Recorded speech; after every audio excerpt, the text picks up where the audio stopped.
पुण्यातील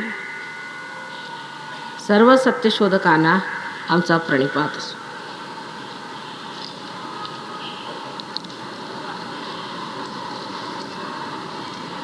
पुण्याला पुण्यपट्टणम असं नाव दिलेलं आहे शास्त्रात, आणि ते खरोखर सार्थ झालं पाहिजे. ही पुण्याची संपत्ती ह्या नगरीत आहे असं पूर्वजांनी सांगून ठेवलेलं आहे, आणि शतजन्माचं पुण्य ज्यांच्यात असेल तेच ह्या नगरीत जन्माला येतील असंही सांगितलेलं आहे. पण तसं आहे किंवा नाही याबद्दल कधी कधी मला शंका वाटू लागते. कारण आपलं जे पूर्वीचं होतं ते पुराणातली वांगी पुराणात याप्रमाणे आपण एक स्वतःची भावना करून घेतलेली आहे, आणि आता आपण ज्या सुधारणेकडे धावत पळत निघालो आहेत तेव्हा आपल्यामध्ये काहीतरी नाविन्य आलं पाहिजे, आणि आपण काहीतरी नवीन करून दाखवलं पाहिजे अशी लोकांची फार जबरदस्त इच्छा आहे. त्यात तारतम्य आपल्याला विसरलेलं दिसतंय.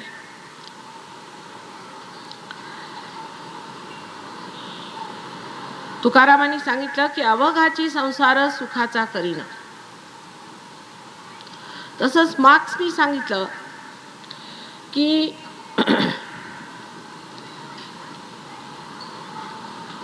आपल्याला असं स्टेट किंवा असं राज्य स्थापन केलं पाहिजे की ज्या राज्यामध्ये कोणताही पोलीस नसला पाहिजे किंवा कोणत्याही तऱ्हेचा धाकधपटशा न करताना लोक अगदी व्यवस्थित वागतील अशा रीतीच आपल्याला साम्राज्य स्थापन केलं पाहिजे. पण प्रश्न असा की कसा, हा प्रयत्न तुम्ही कसा करणार आणि हे कसं मिळवणार हा मुख्य मुद्दा मात्र त्यांनी सांगितलेला नाही. तसंच तुकारामांनी सांगितलंय की अवघाची संसार सुखाचा करीन, पण कसा करशील तेही त्यांनी सांगितलेलं नाही. ज्ञानेश्वरांनी सुद्धा इतकं सुंदर पसायदानमध्ये आजच्या सहयोगाचं वर्णन केलंय, पण ते कसं घडेल ते मात्र विशेष करून सांगितलेलं नाही. त्याला कारण असं जरी सांगितलं असलं तरी 6वा अध्याय वाचायचाच नाही असा मूळ मुद्दा मांडल्यामुळे लोकांनी तिकडे लक्षच दिलेलं नाही. ज्या साधू संतांनी ह्या भूमीला आपल्या उपदेशामृतांनी तसंच आपल्या उच्च भावनांनी सिंचलेला आहे, त्या अशा भूमीतच आपला जन्म झालेला आहे. आणि हे जे साधू संत आपल्याला सांगून गेले त्यात काहीतरी खरं असलं पाहिजे, काहीतरी त्यांनी गप्पा मारलेल्या नाहीत किंवा काही आपल्याला आडमार्गाला नेऊन घातलेलं नाही. तर ह्या आजच्या ज्या नवीनतम गोष्टीत आपण आपलं मन घालत आहोत त्याकडे आपण थोडंसं लक्ष देऊया. श्रीकृष्णाने गीतेत सांगितलेलं आहे की मानव जेव्हा आपल्या चेतनेत उतरतो तेव्हा त्याच्या चेतनेप्रमाणे, त्याला ह्युमन अवेअरनेस म्हणा, तो अधोगतीला जातो. कारण चेतनाचं झाड हे अधोगतीला वाढत असतं. त्याची पाळेमुळे ही त्याच्या मेंदूत आहे, स्पष्ट सांगितलं. म्हणजे काय, मनुष्य जेव्हा कोणतीही प्रगती किंवा कोणताही विकास करायच्या मागे लागतो तेव्हा तो अधोगतीला जातो. त्याचं उदाहरण पाहायचं असेल तर आपण परदेशात जाऊन बघा.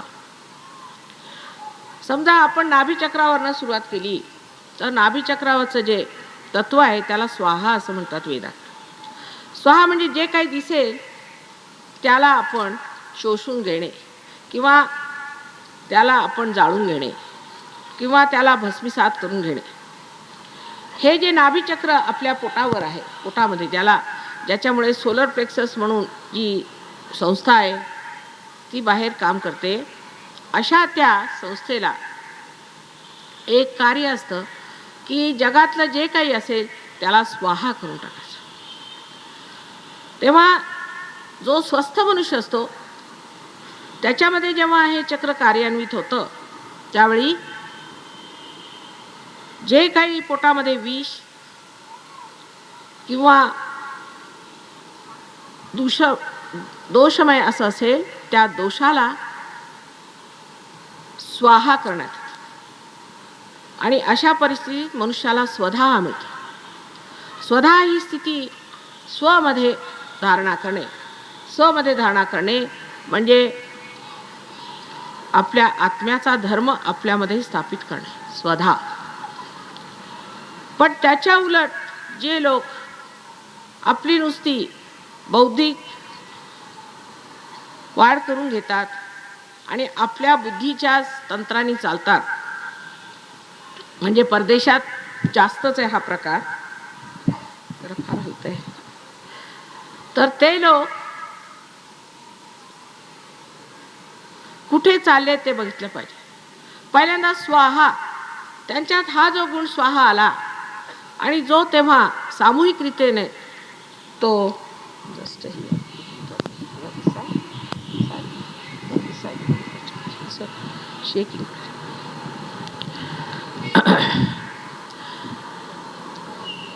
जेव्हा तो स्वाहा गुण त्यांनी वापरायला सुरुवात केली तेव्हा त्यांच्या चेतनेत एक नवीन आवाहन आलं की कोणत्या देशाला गिळू आणि कोणत्या देशाला खाऊ, आणि कोणत्या देशाला आक्रमण करू आणि कोणत्या देशाला आपल्या देशात मिळवून घेऊ.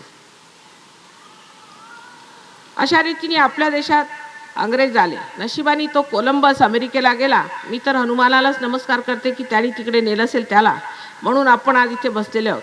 नाही तर आपल्यातला एकही राहिला नसता काय.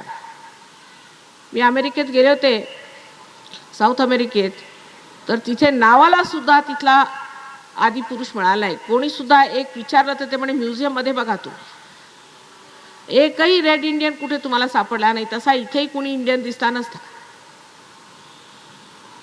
तर नशिबाने कोलंबस तिकडे गेले, नाहीतर कधीच आपला नायनाट झाला असता. त्याच्यानंतर ह्या ज्या स्वाहाच्या प्रवृत्तीने ह्यांनी सगळ्यांना गिळायला सुरुवात केली, ते तह चीनपर्यंत जाऊन पोहोचले. त्याच्यानंतर आता ते कुठवर जाणार, त्यालाही सुद्धा सीमा असते. मग परतल्यावर आता त्यांनी मशीनचं युग सुरू केलं. त्याच्यामध्ये पृथ्वीचं जेवढं काही असेल धन, ती संपत्ती, ती उकरून त्यालाही त्यांनी गळायला सुरुवात केली.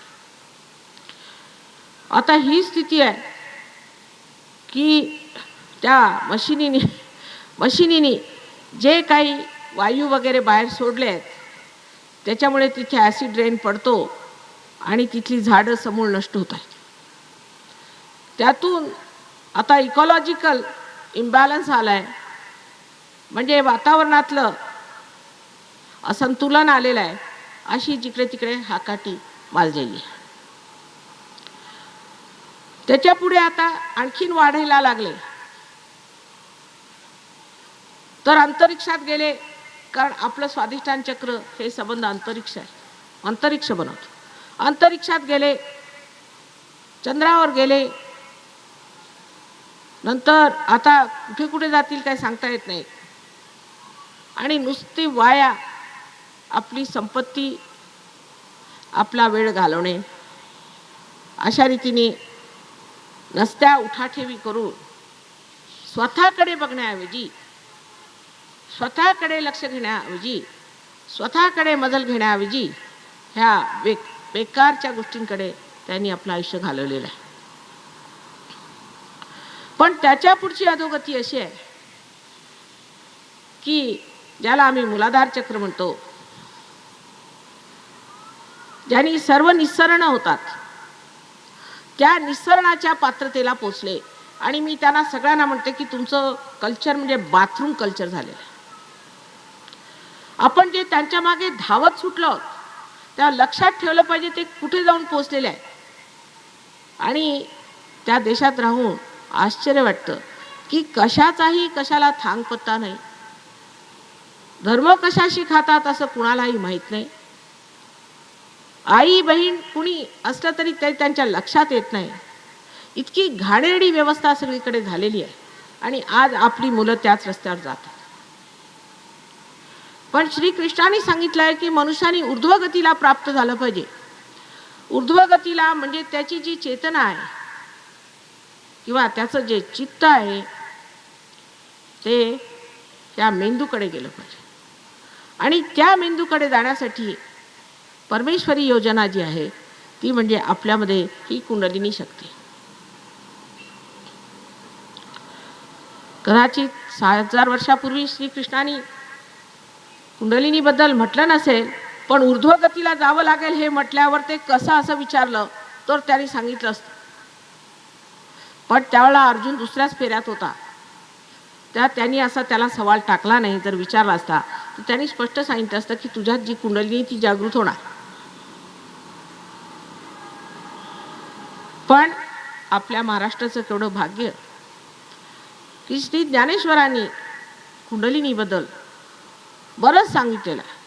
आणि त्यानंतर नानक साहेबांनी कबीरदासांनी ह्याचं किती वर्णन केलेलं आहे. म्हणजे हे तरी आपण मानतो, हे सद्भाग्यच आमचं म्हटलं पाहिजे. आणि साधू संतांचं त्याबद्दल आम्ही फारच अभिनंदन करतो. इतकंच नव्हे पण त्यांचे आभार मानतो की निदान हे म्हणतो की आमच्यापेक्षा ते कोणीतरी श्रेष्ठ लोक होते. ते आमच्यासारखं खोटं बोलत नव्हते, व्यसनी नव्हते, दंभी नव्हते, ढोंगी नव्हते. तेव्हा ते काहीतरी विशेष लोक होते, शांतिमय, क्षमामय, आनंदमय. तेव्हा त्यांच्या चेतनेमध्ये काहीतरी विशेष प्रकाश होता, एवढं तरी अजून आपण मानतो. पण ते तसे का झाले आणि कसे झाले, त्यांची प्रणाली काय होती आणि आपापसात त्यांचे वार्तालाप कसे होत होते, ते एक दुसऱ्याला कसे ओळखत होते, हे अगदी पाहण्यासारखं आहे. आपल्याकडे आता जातीवाद हे ते नसती ढोंग उभी झालेली आहे. त्यावेळेला गोरा कुंभाराला भेटायला आपले नामदेव गेले. संत नामदेव गोरा कुंभाराला बघून म्हणतात, निर्गुणाच्या भेटी आलो सगुणाशी.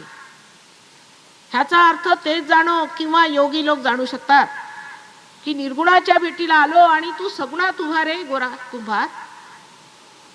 त्यांनी कोणाची जात पाहिली नव्हती. पण आज आपल्याकडे दीडशाने मी असं ऐकलंय, मराठी भाषेचे काही शिवाजी निघाले की ते असं म्हणतात की तो नामदेव वेगळा आणि गुरुनानकांनी ज्यांचा मान केला तो नामदेव वेगळा. कारण हे यांना झेपायचंच नाही की एक शिंपी मनुष्य कसा गुरुनानकांनी एवढा वरून टाकला, त्या शिंप्याला एवढं महत्व कसं दिलं. आणि तेच जेव्हा गुरुनानकांकडे गेले त्यावेळी त्यांना अत्यंत प्रेमाने आपल्या जवळ बसवून घेतलं आणि सांगितलं, नामदेवा आता तू हिंदी भाषेमध्ये काहीतरी काव्य कर रे, कारण तुझी भाषा फार ओजस्वी आहे. मग ते तिथे राहून हिंदी शिकले आणि पंजाबी भाषा शिकले. आणि हिंदी आणि पंजाबी दोन्ही भाषेमध्ये त्यांचे जे ग्रंथ आहेत त्यातला अर्धा भाग. आश्चर्याची गोष्ट आहे की संतांची एक दुसऱ्याला खूण किती जबरदस्त होती. त्यावेळा कबीरदास आणि रैदास म्हणून जे दोन मोठे संत होऊन गेले, त्यांना तुम्ही अस्पृश्य म्हणून या हिंदुस्थानात अजून सुद्धा आपण देऊळ बांधलेलं नाही. पण त्या लंडनला मला आश्चर्य वाटलं, बर्मिंगहॅमला त्या इंग्लिश लोकांनी म्हटलं की आम्ही काही मानत नाही, तुम्ही त्यांचं देऊळ बांधा. म्हणजे किती लाजेची गोष्ट आहे. हा का धर्म झाला. कितीदा तरी आपल्या अवतारी पुरुषांनी शिकून दिलाय की प्रेम हाच धर्म आहे. पण नसत्या गोष्टीमध्ये अडकून पडून आपण खरोखरच आपला जो एवढा मोठा वारसा आहे धर्माचा आणि आत्मानंदाचा, तो सर्व एकतऱ्हेने धुळीत घातलेला आहे. तेव्हा आपण लक्ष दिलं पाहिजे. हा आपला वारसा आहे इतकंच नाही, पण आपली जबाबदारी आहे की आपण सगळं ते आता खोदून काढलं पाहिजे आणि विचारलं पाहिजे की ही काय किमया आहे आपल्यामध्ये की ज्याच्यामुळे हे मोठे मोठे साधू संत असे विशेष श्रेष्ठ लोक झाले. आज ती वेळ आलेली आहे. आणि ह्यावेळी तुम्हा सगळ्यांना हा अनुग्रह सहजच होणार आहे.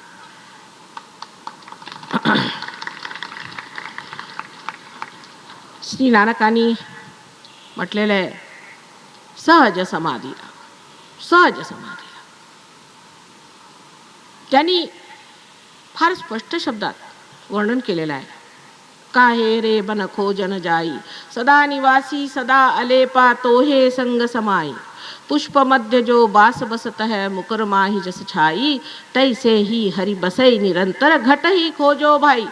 पण तिकडे देवळात बसून घट ही खोजो भाई म्हणून भजनं चाललेली आहेत. मनोरंजन.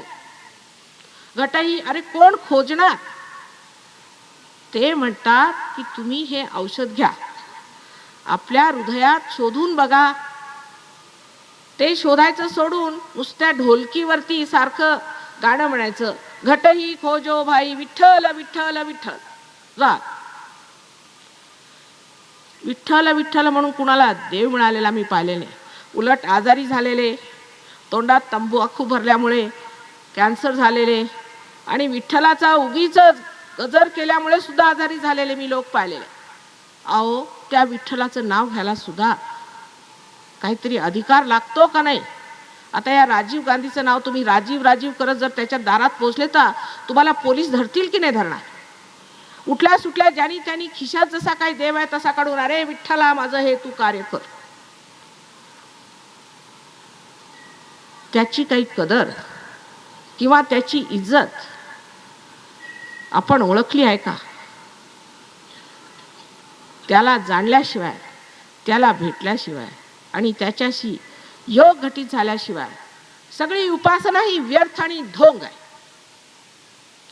भक्तीचा अर्थ सुद्धा श्रीकृष्णाने अत्यंत सुंदर सांगितलेला आहे. पण जे लोक ढोंगी आहेत आणि जे पलायनवादी आहेत त्यांना हा अर्थ समजून घ्यायचा नसला तर समजून घेऊ नये. पण ज्यांना अनुग्रह घ्यायचा आहे त्यांच्यासाठी मी सांगते, पत्रम पुष्पम फलम तोयम. तुम्ही जे काही आम्हाला द्याल ते आम्ही घेऊ. पण मुत्सद्दी होते, एक शब्दात सगळ्यांना गोवून ठेवलाय, पण अनन्य भक्ती केली पाहिजे. अनन्य भक्ती कशी करणार? जोपर्यंत तुम्ही परमेश्वराशी एकाकार नाही झालेले तोपर्यंत अनन्य भक्ती कशी होणार? अन्य भक्तीच होणार आहे. एका शब्दात कृष्णाने सगळ्यांना फिरवून ठेवलेलं आहे. कारण त्याला माहित होतं की सरळ तोंडी लोक घास घेणार नाहीत, म्हणून उलट सांगितलेलं बरं. मग आता ते म्हणतात, माताजी आम्ही विठ्ठल विठ्ठल करत बसलो आहेत, नामाचा गदर चाललाय आमचा आणि आम्ही विठ्ठलात रमलो, आम्ही रोज रात्री विठ्ठलाशी बोलत राहतो, असं का? मग काय सांगतो तुमचा विठ्ठल? नाही, त्यांनी घोड्याचे नंबर सांगितले आम्हाला. वा रे वा. ह्या उथळ गोष्टींनी मनाचं कधीही तुमचं समाधान होणार नाही. किंवा काय झालं तरी तुम्ही आत्मा आहात हे परम सत्य. तुम्ही आत्मा आहात. तुम्ही कितीही ही गोष्ट चुकवली तरी लक्षात ठेवा तुम्ही आत्मा आहात. हे शरीर बुद्धी अहंकार आदी काहीही नाही. तुम्ही आत्मा आहात. जोपर्यंत तुम्ही तो आत्मा होणार नाही तेव्हा अशा उथळ गोष्टींनी तुम्हाला समाधान होणार नाही. अनेकानेक जन्म घेऊन सुद्धा तुम्हाला समाधान होणार नाही. आणि सारखं असंच तुम्ही वाऱ्यावर जसं काही फिरकत राहावं तसे तुम्ही फिरकत राहणार. आणि आकाशाला जरी गवसणी घातली तरी सुद्धा तुम्ही कोणत्या ठिकाणाला पोहोचणार नाही. तेव्हा हे सगळं मार्ग सोडून सहज मार्गाला आलं पाहिजे. आणि सहज मार्गाचा अर्थ म्हणजे जिवंत मार्ग. परमेश्वर हा जिवंत आहे आणि जिवंत गोष्टी सहज घटित होतात. जसा एखादा बिला तुम्ही जमिनीत घातलं ते आपल्या आप रोपलं जातं, त्यातनं आपोआप बी येतं. तसंच तुमच्यामध्ये जे काही आहे ते आपोआप अंकुरलं पाहिजे, ते आपोआप घटित झालं पाहिजे. आणि जेव्हा ते घटित होतं तेव्हा तुम्हाला त्यासाठी काही कष्ट करावे लागत नाही, काहीही करावं. पण रोप आल्यानंतर मात्र त्याला जपावं लागतं, त्याचं महत्त्व जाणलं पाहिजे आणि त्यात कशी वाढ करता येईल ते लक्षात घेतलं पाहिजे. अनुग्रह घेण्यामध्ये आपण फार पटाईत आहोत. इथे तर इतकीच मंडळी आली आहेत, पण मुंबईला 7-8 हजार मंडळी प्रोग्रामला आली होती. 3 दिवस सारखी येत होती. अनुग्रह घेतला, पण त्यातले किती जमले, कितींचे वृक्ष झाले म्हटलं तर मात्र अजून मला जाऊन बघायचं आहे. हा अर्धवटपणा आपल्यात असल्यामुळे अर्धवट परिपक्वता येत नाही. त्याला संपूर्णात उतरलं पाहिजे आणि त्यासाठी करावं काहीच लागत नाही, काहीच करावं लागत नाही. फक्त ध्यानधारणा कशी करायची ते एकदा केंद्रावर येऊन शिकून घेतलं म्हणजे होतं. पण आपल्याकडे खोटी बडेजावी पण फार आहे. अहो मी कसा जाणार माताजी, मी शाळेचा हेडमास्तर आहे असं का? मग मी त्या केंद्रात कसा जाणार? म्हणजे काय होतं केंद्रात गेलं तर तुम्हाला नाही, म्हणजे असं की तिथे सर्व तऱ्हेचे लोक येतात. तिथे काही असेही लोक आहेत की जे आमच्या शाळेतल्या ऑर्डिनरी कर्मचारी आहेत. अहो म्हटलं ते आधी जाणार स्वर्गात, ते देवाच्या देवळात आधी जाणार, त्याच्या साम्राज्यात ते सिंहासनावर बसवले जाणार आहेत आणि तुम्ही तेव्हा हेडमास्तर कुणी ओळखणार नाही. हे लक्षात ठेवलं पाहिजे. परमेश्वराला तेच प्रिय आहेत जे हृदयापासून त्याला वरण करतात.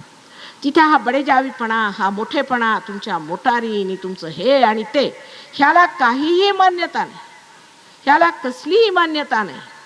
फक्त तुमच्या हृदयामध्ये परमेश्वराचं साम्राज्य आहे किंवा नाही हेच बघितलं जाईल. आणि आज ही घटना अशी आहे, ही अशी वेळ आलेली आहे, हे असं वातावरण आहे की ह्या वातावरणाला मी बहारीची वेळ म्हणते. ह्यावेळेला अनेक अशी जगामध्ये आत्मपिंड जन्माला आलेली आहेत. त्यातली बरीच इथे सुद्धा दिसत आहेत की जी नुसती हात लावताच पार होती.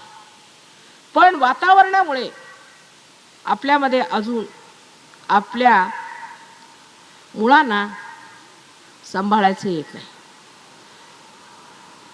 परदेशातल्या तर लोकांना मुळं नाहीतच. मुळे त्यांच्याकडे रजनीश आला तर त्याच्याकडे जातील, तो मुक्तानंद आला तर त्याच्याकडे जातील, ते हरेराम आले त्याच्याकडे जातील. त्याला काही डोकंच नाही त्या बाबतीत. गुरु कसा ओळखावा तेही त्यांना माहिती नाही, संत साधू कसा असतो तेही माहित नाही. ज्याचे पैसे जास्त लावेल तो ते बरोबर. आता मी दोन तऱ्हेचं माझं आयुष्य आहे. एक तर सहयोगामध्ये आणि दुसरं म्हणजे माझे यजमान मोठ्या पदवीवर आहेत, तेव्हा अशा सगळ्या महामूर्खांना मी रोजच भेटत असते. आणि ते लोक आपापसात असं बोलत असतात की अहो तो गुरु भेटला का तो चांगला आहे बरं का, पैशाला जरा महाग आहे पण चांगला आहे. म्हणजे त्याचाही एक बिझनेस काढून ठेवलेला आहे लोकांनी. अशा अर्धवट लोकांना सहयोग साध्य होणार नाही. जर शहाणपण असलं तर आपण जर विहीर खणायची म्हटली तर आपण बघतो की जिथे थोडं पाणी लागलं तिथे आपण पुढे खोदून बघणार, नाही तर 10 ठिकाणी आपण खोदत फिरत नाही. अशा माणसाच्या हाती कधी पाणी लागणार नाही. म्हणून ज्यावेळेला अनुग्रह होईल त्याच्यावर माझी अशी विनंती आहे की कृपा करून उद्या परत येणे, परवा येणे आणि 1 महिना या धरून सहयोगामध्ये उतरलंच पाहिजे. देण्याचा आमचा तुमचा करार आहे. पण बाकी पुढचं कसं काय, पुढचाही करार केला पाहिजे की माताजी तुम्ही आम्हाला एकदा अनुग्रह दिल्यावर आम्ही ह्याच्यात तुम्हाला जमून दाखवू, तरच त्याला काही अर्थ म्हटला पाहिजे, नाहीतर व्यर्थच आहे सगळं. आता कुंडलिनी ही आहे किंवा नाही इथून सुरुवात. कारण शंकेखोर लोक अनेक गोष्टी विचारतात, कुंडलिनी आहे किंवा नाही, आणि कुंडलिनीबद्दल तुम्ही म्हणता पण अमके अमके असं म्हणाले. कबूल, कुणी काय जरी म्हटलं तर आम्ही हे म्हणतो की कुंडलिनी ही तुमची साक्षात आई आहे, तुमची स्वतःची, आणि ती शुद्ध इच्छा आहे. ती शुद्ध इच्छा आहे, विशुद्ध इच्छा आहे.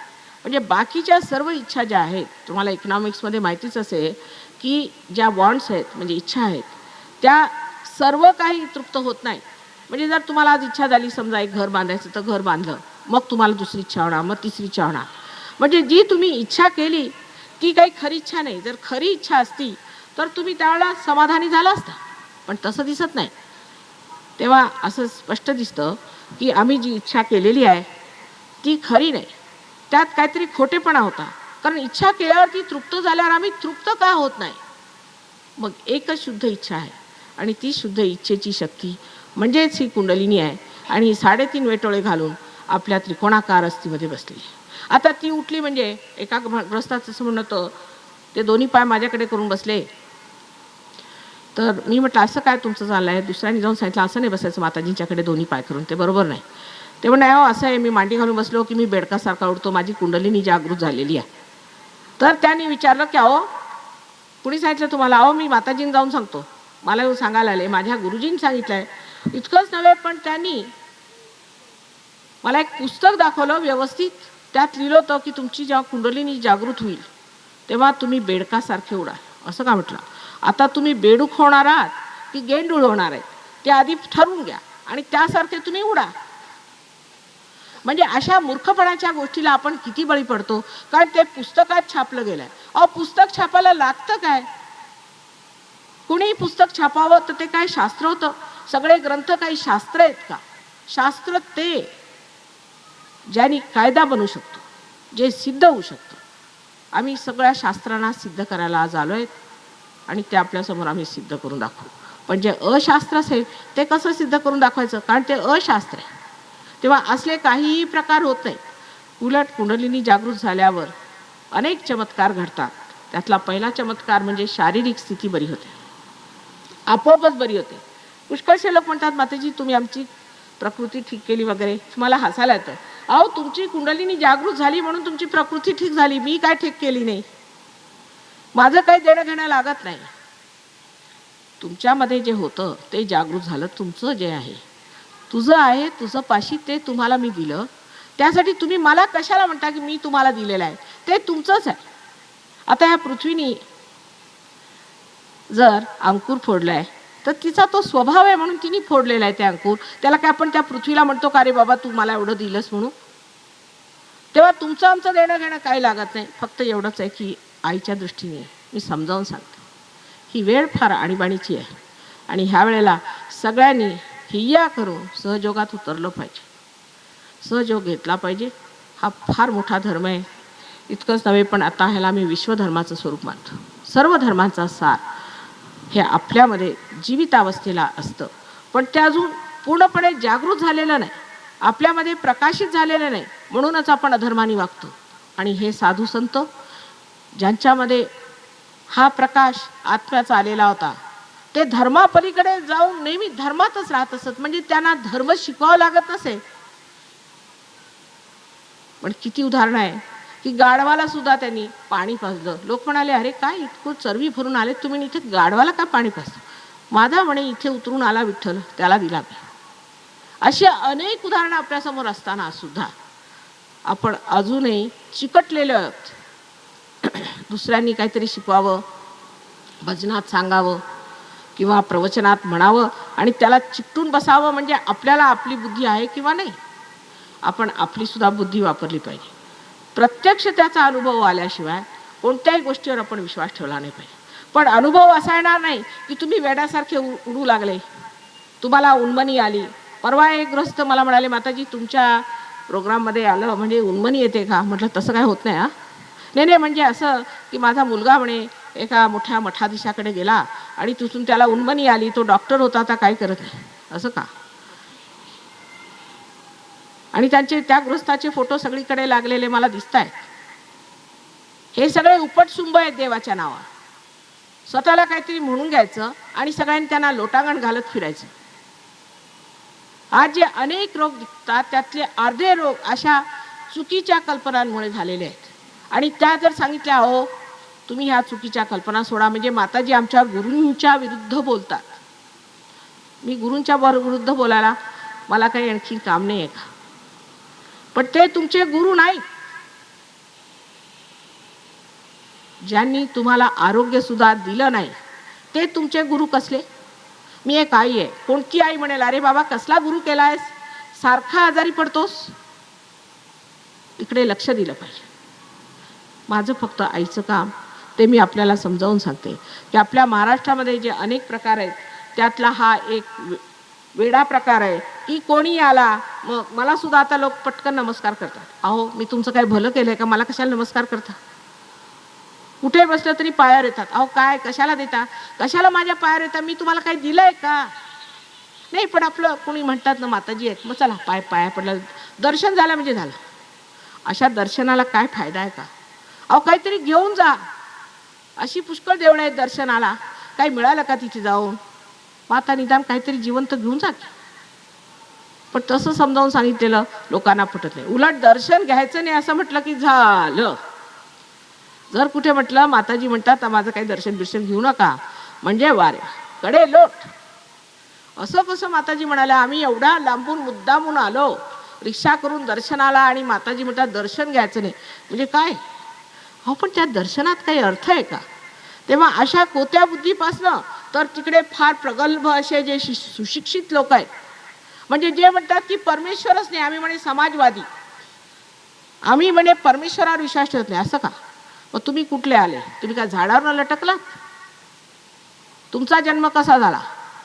तुमचा हा पिंड कसा तयार केला? हो, एक डोळा तर तुम्ही तयार करून दाखवा, मग बोला. एक तरी जिवंत कार्य तुम्ही करून दाखवा, मग तुम्ही बोला की परमेश्वर आहे किंवा नाही. पण आम्ही समाजवादी ना. हे सगळे डोक्यातल्या धारण्या घेऊन त्याला झगडत बसणं, त्याचे एक एक असे काहीतरी प्रश्न मांडून, इश्यू मांडून त्याच्यासाठी भांडत बसणं, अशा रीतीने आपलं आयुष्य व्यर्थ घालवणं, हे सुद्धा मनुष्याचं एक मूर्खपणाचंच कार्य दिसतंय मला. असे अनेक प्रकारची कार्य मनुष्य करत असताना आपलं आयुष्य व्यर्थ घालवतो. अजून त्याची जी मानवी चेतना आहे ती संपूर्णांना गेलेली नाही, तो संपूर्णात नाही, अजून त्याने ते मिळवलेलं नाही, अजून त्याला थोडंसं पुढे जायचं आहे. आम्ही बापासनं मानव झाला कबूल, पण अजून मानवापासनं अतिमानव व्हायचं आहे. आणि त्याला कोणतीही पुस्तकं कामाची नाही, ही बुद्धी कामाची नाही, काही कामाचं नाही. कुंडलिनीचं जागरण झालं पाहिजे, तिचं जागरण झालं पाहिजे आणि आत्मसाक्षात्कार घडला पाहिजे. ते झाल्यावर तुमच्या नसानसातनं चैतन्य व्हावं लागतं. इतकंच नव्हे तर तुमच्या स्नायू संस्था किंवा असं म्हणा की तुमच्या नसांच्या जेवढ्या संस्था आहेत, ज्याला आपण सेंट्रल नर्वस सिस्टम म्हणतो, त्याच्यामध्ये तुम्हाला कळलं पाहिजे की सगळीकडे चैतन्य पसरलेलं आहे, सगळीकडे चैतन्य आहे. आणि हे चैतन्य, ज्याला ऋतंभरा प्रज्ञा असं म्हटलेलं आहे योगशास्त्रामध्ये, किंवा ज्याला all pervading power of God म्हटलेलं आहे, ज्याला मोहम्मद साहेबांनी रूह असं म्हटलेलं आहे, ह्या चैतन्याला आपण प्राप्त झालं पाहिजे. आणि ते चैतन्य जेव्हा आपल्या हाती लागतं तेव्हा त्याच्यात काय अर्थ आहे? आपल्याला असं हळूहळू हारात गार वाराला तर त्याला काय म्हणायचं?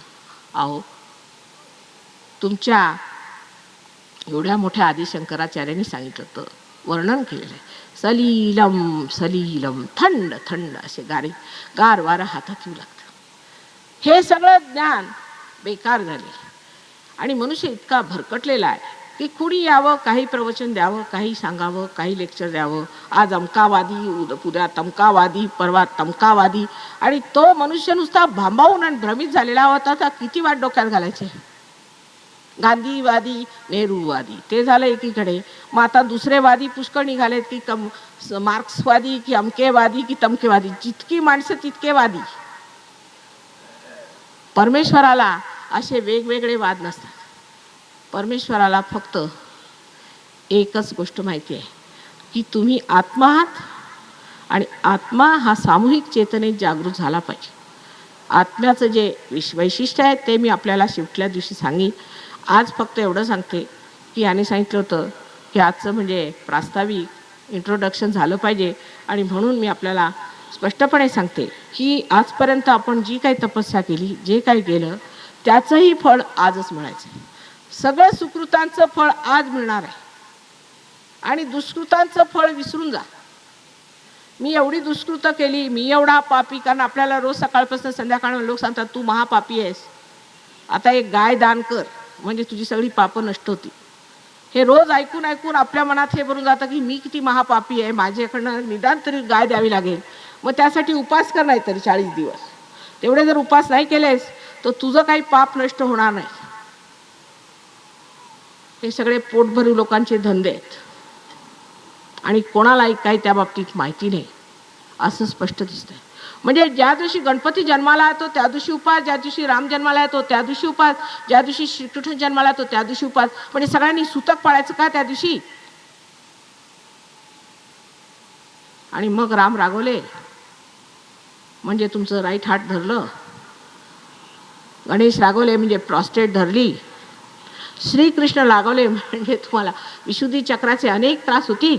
मग म्हणायचं माताजी आम्ही एवढे उपास तपास करून सुद्धा आम्ही असे कसे? नसत्या कल्पना डोक्यात घेऊन आपण धर्माची जी विडंबना केली ती थांबवून आता पहिल्यांदा धर्म आपल्यामध्ये जागृत करून घ्यावा आणि त्याच्या पुढे आत्मा जागृत करून तेजस्वी झालं पाहिजे. त्या तेजामध्ये पाहिलं पाहिजे की आपल्यामध्ये किती शक्ती आहे. नुसतं शांती शांती करा, दया करा, अमकं करा. कसलं काय करा? मोठे मोठे लोक पाहिलेत, नोबेल प्राइज मिळवणारे लोक, त्यांना शांतीचे नोबेल प्राइज मिळाले. त्या लोकांना जर तुम्ही जवळून पाहिलं तर नुसती आग येत असते, आग आहे त्यांच्या अंगात. नुसत्या रागाने बेफाम झालेली लोक हे शांतीच्या काय गोष्टी करणार हो? त्यांच्यात कसली शांती आली? शांतीची शक्ती असते, दयेला शक्ती असते, सगळ्या गोष्टीला एक शक्ती आहे. नुसत्या त्याच्या बाता करून काही होत नाहीत. आणि हे सगळ्या नुसत्या गप्पा झाडून झाडून ह्यांना नोबेल प्राइजेस दिले तरी देवाकडे त्यांना म्हणते तुमचं नोबेल प्राइज आहे, तुम्ही जा बरं तिकडे.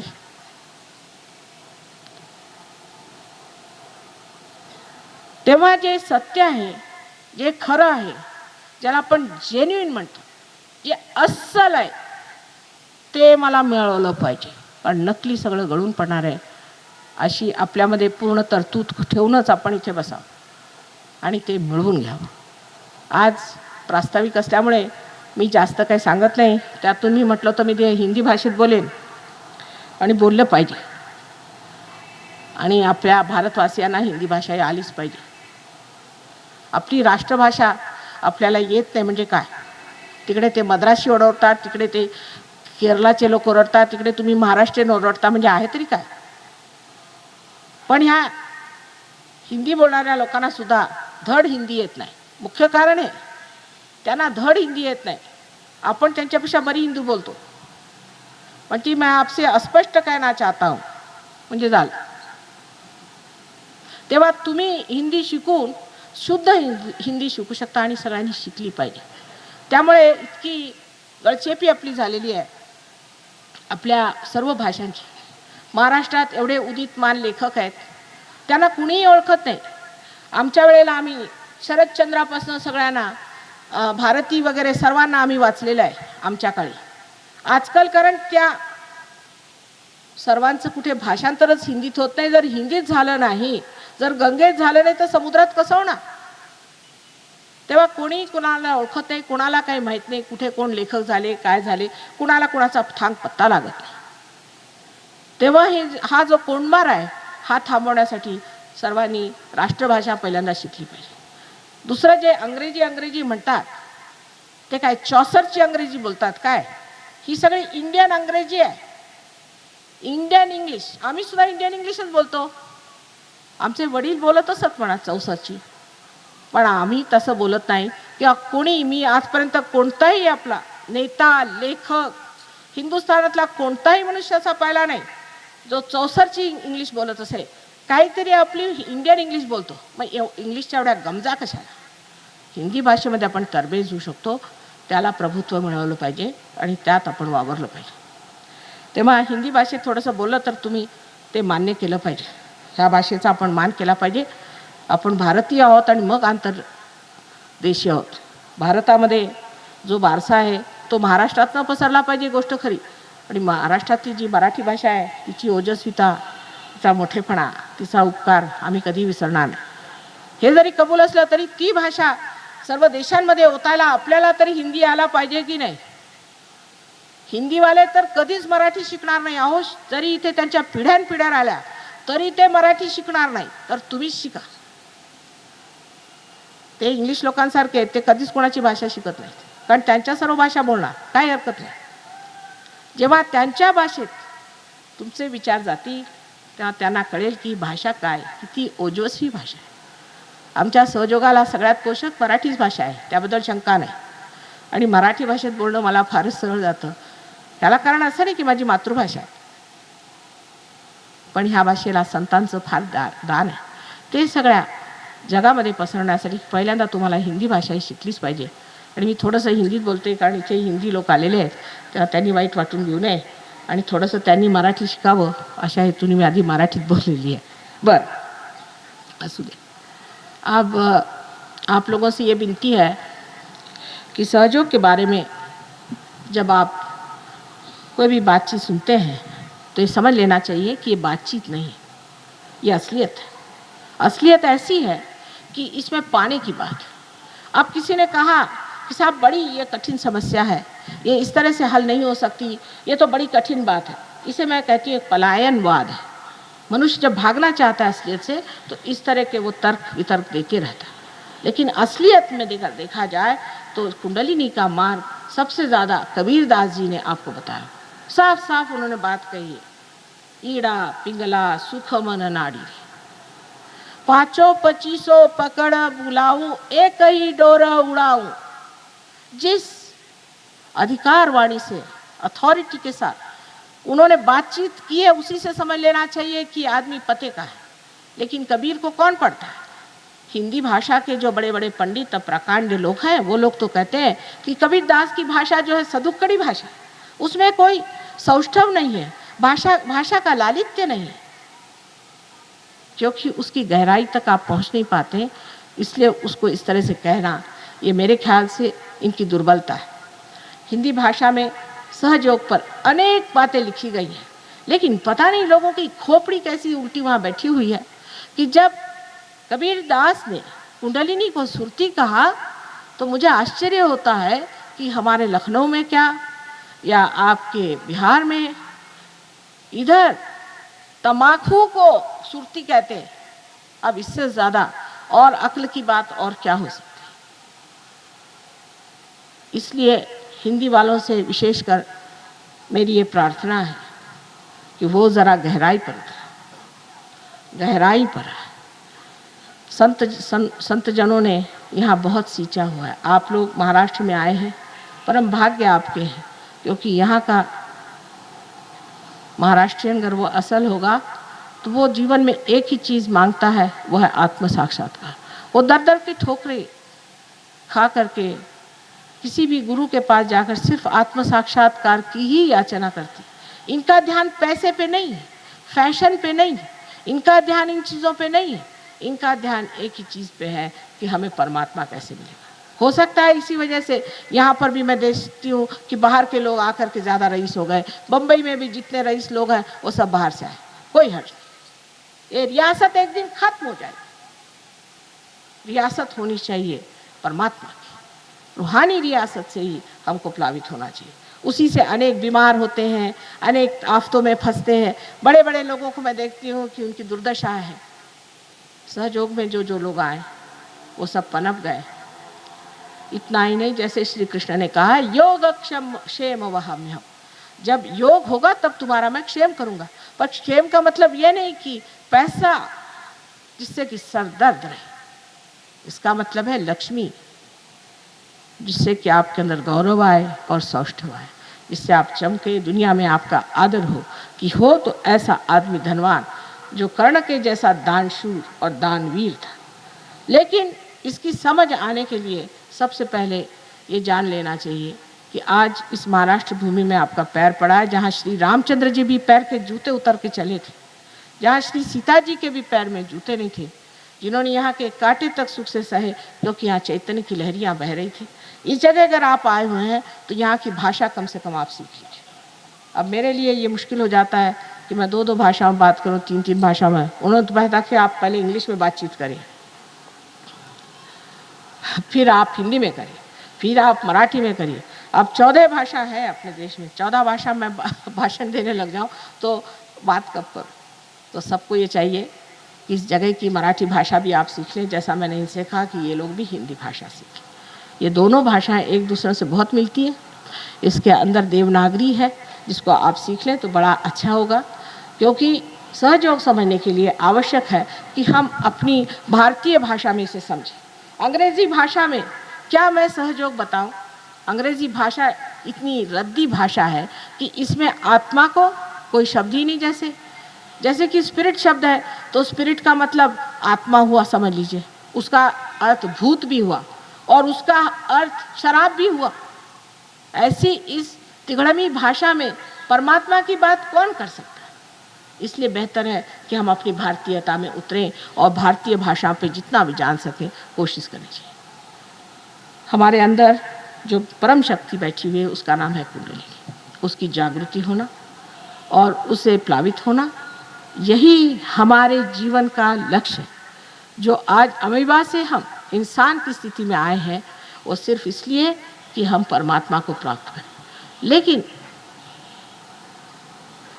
बिल्कुल उथले अधूरे कार्यों को लेकर के जब हम उलझ जाते हैं, तब किसी गहन कार्य में जुटाना बड़ा ही मुश्किल हो जाता है। जो जीवन का लक्ष्य है, जो अनेक जीवन और से पाया हुआ लक्ष्य है, जो हमारे अनंत के पाए हुए पुण्य का लाभ है, उसको छोड़कर और हम बेकार के चीज़ों में अपना समय बर्बाद करें।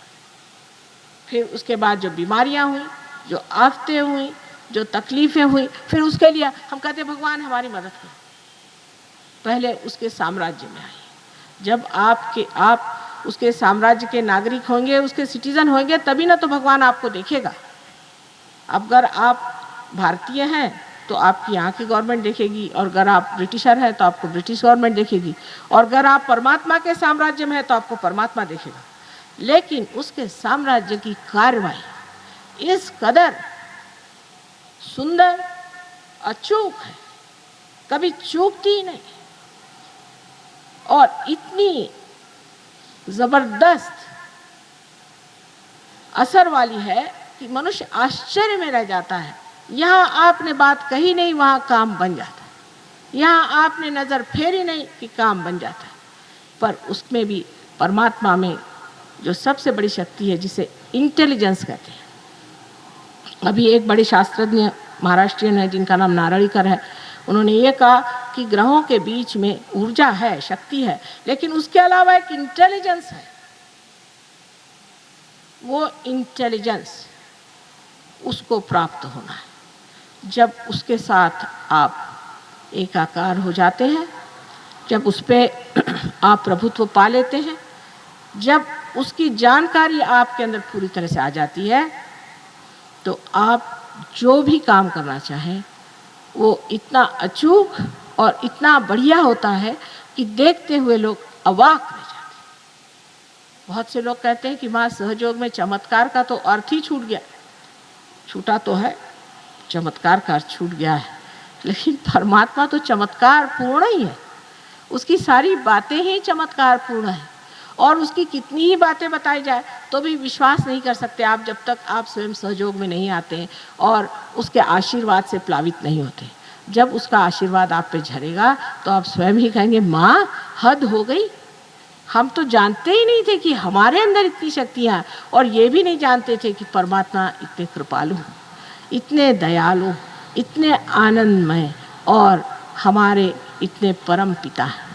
उनको जानने के लिए पहले उनसे संबंध जोड़ना चाहिए, उनसे एकाकार होना चाहिए, तभी ये कार्य हो सकता है। परमात्मा आप सबको सुबुद्धि दे। और अब इसके बाद हम कुंडलिनी जागृति का कार्यक्रम करेंगे।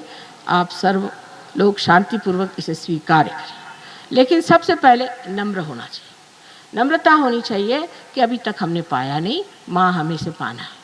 छोटी सी बात पर भी लोग बिगड़ जाते हैं। अगर मैं कहूँ कि अपने चप्पल उतार दो, तो भी लोग सोचते हैं माँ ने कह दिया चप्पल उतार दो, या कह दिया भाई टोपी उतार दो, चश्मा उतार दो, तो भी लोग नाराज़ हो जाते हैं। ऐसे लोगों को रिझाने के लिए क्या परमात्मा उनके पैर पे गिरेगा? हमको ही परमात्मा के पैर पे गिरना चाहिए, इसकी गहनता को प्राप्त करना चाहिए।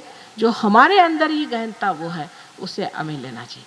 फिर आप मुझे बताइएगा कि माँ क्या आनंद आ रहा है। तो छोटी बातें जो कि उथली हैं, जिनमें कोई भी सार नहीं, ऐसे चीज़ों में अपना जीवन बर्बाद करना आज से बंद, और कुंडलिनी का जागरण होने पे उसकी गहनता में उतरने का पूर्ण अपने अंदर विश्वास और प्रतिज्ञा होनी चाहिए, तभी ये कार्य हो सकता है। परमात्मा आप सबको सुबुद्धि दे और शक्ति दे कि आप उसके साम्राज्य में प्रवेश करें।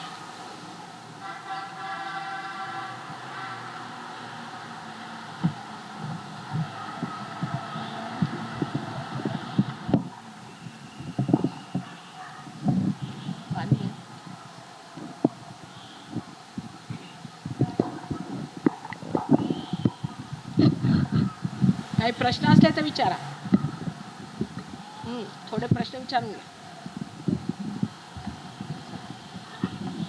कोई प्रश्न हो तो पूछ लीजिए.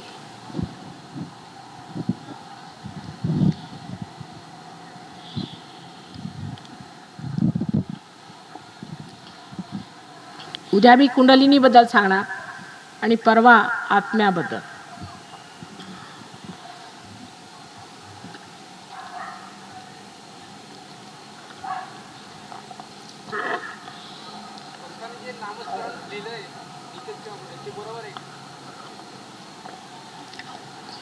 अहो, नामस्मरण म्हणजे नारदानी जे नाम दिलं त्याला काही अर्थ आहे. सहयोगात सुद्धा आम्ही सांगतो, कोणत्या चक्रावरती बस आपण मी सांगतो, कोणत्या चक्रावर गती कुंडलींची थांबलेली आहे त्या चक्राचं नाव घ्यावं लागतं. कळलं ना? शास्त्र शुद्ध आहे ते. असं नाही की भलतं सलतं देऊन दिलं नाव. कुंडलिनीचं पहिल्यांदा जागरण झालं पाहिजे. जर तुमची मोटरच चाललेली नाही तर कोणत्या नाक्यावर थांबली ते तर बघितलं पाहिजे. तेव्हा कोणचा परवाना द्यायचा ते तर बघितलं पाहिजे. कळलं का? तेव्हा कोणत्या चक्रावर हिची गती थांबलेली आहे ती पाहून मग नामस्मरण करायचं. पण उठला सुटला तो नाम देतो आणि पैसे घेतो. नाम द्यायची ती सुद्धा आत्मसाक्षात्कारी लोकांनी आणि ती सुद्धा फार पोहोचलेल्या लोकांनी द्यायची असतात. ज्यांना कुंडलिनीचं जागरण येतं, संबंध कुंडलिनीचं ज्ञान आहे आणि ज्यांना माहिती आहे कुठे चक्र धरलेलं आहे ते. कळलं का? हे मोठं शास्त्र आहे. पण धर्माच्या बाबतीमध्ये कोणताच कायदा नाही ना. उठल्या सुटल्या प्रत्येकाने, हिटलरने सुद्धा धर्मावरती लेक्चर दिलेलं आहे. हे शास्त्र शिकून घेतलं पाहिजे. ते शिकल्यावर आपल्याला कळेल की कोणचं नाम, कोणचा मंत्र कसा घ्यायचा. ते सगळं शास्त्र सुद्धा आहे. पुढे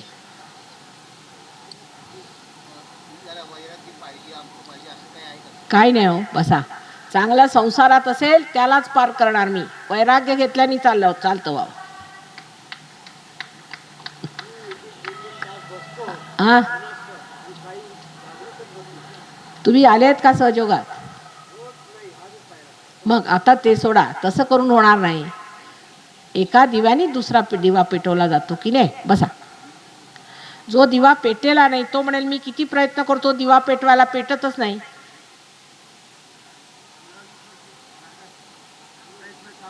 नाही, काही प्रयत्न करायला नको. अप्रयत्नात बसा, अक्रियेत बसा, सहजच होणार आहे. आता अगदी प्रयत्नाआधी सोडले असं तुम्ही जर ठरवलं तरच कार्य होणार आहे. बीला तुम्हाला मातीच्याच उदरात घालायला पाहिजे ना. ती जर बी म्हणेल नाही मी स्वतःच अंकुरणार, तर अंकुरेल का?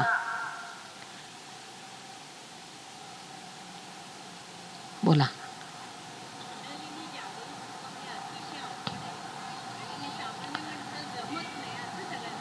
कबूल. बसा, कबूल आहे. सामान्यांना जमत नाही, पण आम्ही काहीतरी असामान्यच असलो पाहिजे की नाही. आम्हाला जमतं येते. मग बरोबर आले तुम्ही. प्रत्येकाला कारण भाव लावला किंवा लॉजिक लावलं तर कळेल तुम्हाला की काहीतरी जर माताजी असं करतायत तर ह्या काहीतरी असामान्य असतील. पण मी तसं म्हणणार नाही. मी आपली तुमच्यासारखी साधी बाई आहे असं धरा. कारण उगीच मला फासा टांगायचं नाही आहे स्वतःला. म्हणून शहाणपणा ह्याच्यातच आहे की तुम्ही आधी पार होऊन नंतर मला ओळखा. कळलं ना? पुढे पाणी द्या.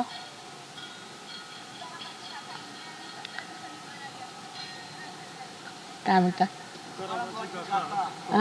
तुकारामाची गाथा 14 दिवसांनी इंद्रायणातून वर आली. अर्थात अहो, ते परमेश्वराचं कार्य आहे. गाथा तर गाथा काय, सगळी इंद्रायणी उपडी टाकून येईल तो. तुम्ही काय समजलात परमात्म्याला? ह्या कलियुगात सुद्धा असे प्रकार होऊन राहिलेत. अर्थात त्याबद्दल शंका करू नये.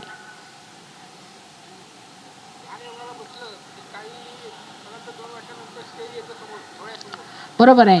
कारण तुमची अजून कुंडलिनी जागृत झाली नाही ना. जेव्हा कुंडलिनी जागृत होऊन आज्ञाचक्राला जेव्हा पार करते तेव्हा निर्विचारिता स्थापन होते.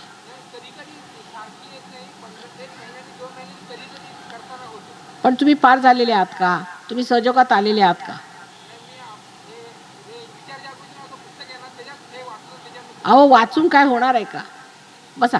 आधीच मी सांगितलं की वाचून होणार नाही, जिवंत क्रिया आहे. तुम्ही समजा जर एखाद्या झाडासमोर जाऊन पुस्तक वाचलं तर त्याला काय फुलं येणार आहेत किंवा फळं येणार आहेत? ही जिवंत क्रिया. पहिल्यांदा ह्या गोष्टीची तुम्ही खूणगाठ बांधून घ्या की ही जिवंत क्रिया आहे.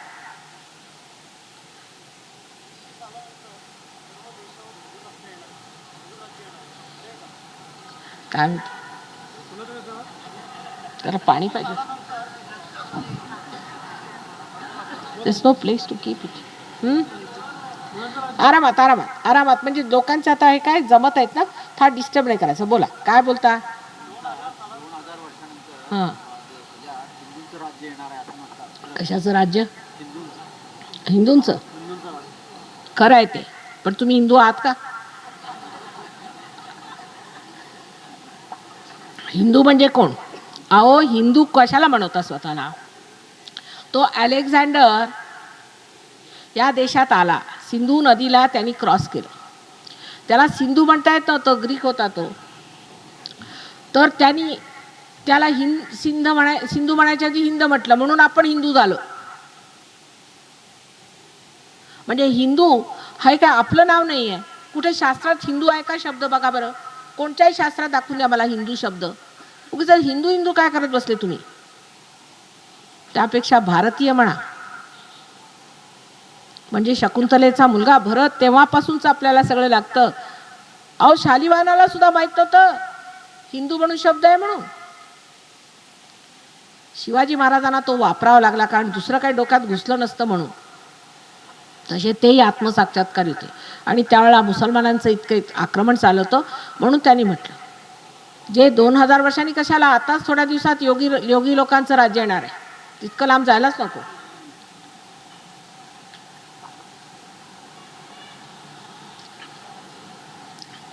पण त्याला नेबळट लोक चालत नाही, त्याला पाहिजे जातीचे. बोला पुढे काय, कोणी बोललंय?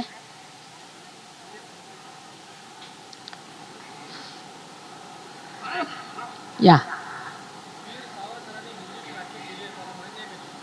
काय म्हणता?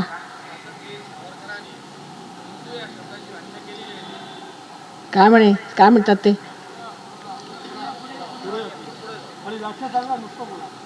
सावरकरांनी हिंदूची व्याख्या केली ती मान्य का? बघा, आता मला मध्ये घालू नका त्याचे. ते युद्ध संपलं, ते स्वातंत्र्यवीर आता नाही. आपण स्वातंत्र्य मिळवलंय. आणि आता जेव्हा तुमच्यामध्ये असा विचार करावा, सारासार विचार असला पाहिजे की जेव्हा नदीमध्ये तुम्ही होडी वापरली आणि पहिलं तीरावर गेला, तेव्हा ती होडी तुम्ही डोक्यावर घेऊन चालत नाही. स्वातंत्र्य मिळवण्यासाठी जे काही केलं होतं ते झालं, स्वातंत्र्य मिळवलं, आम्ही होतो स्वातंत्र्य. नाही, कळलं मी. माझं काय म्हणणं आहे की आता तुम्ही सावरकरांना जर पुढे आणलं तर मला त्यांच्याबद्दल काही बोलायचं नाही, मला त्यांना फार मान आहे. नाही, माझं काय म्हणणं, त्यांनी जरी केली असेल तरी ती आज लागू होत नाही. हे तुम्ही ऐकलं नाही. आज ती व्याख्या लागू होणार नाही, कारण आज ज्याला मी हिंदू मानते तो मनुष्य भारतीय असला पाहिजे, ह्या भारतीय संस्कृतीत असला पाहिजे. हे जीन घालून बायका फिरतात आणि स्वतःला हिंदू म्हणून घेतात, मी त्याला मान्य करायला तयार नाही. आपल्या संस्कृतीत जो रुजला तो खरा भारतीय आहे. आपल्या संस्कृतीत जो राहिला तो भारतीय आहे. मी कोणाबद्दलही टीकास्त्र करायला इथे आलेली नाही. माझ्यासाठी सावरकर सुद्धा फार मोठे वीर झालेले आहेत. पण त्यावेळेला ज्या व्याख्या केल्या त्या आज चालणार नाहीत. त्याला कारण असं आहे की आज विश्वधर्माच्या आम्ही गोष्टी करत आहोत.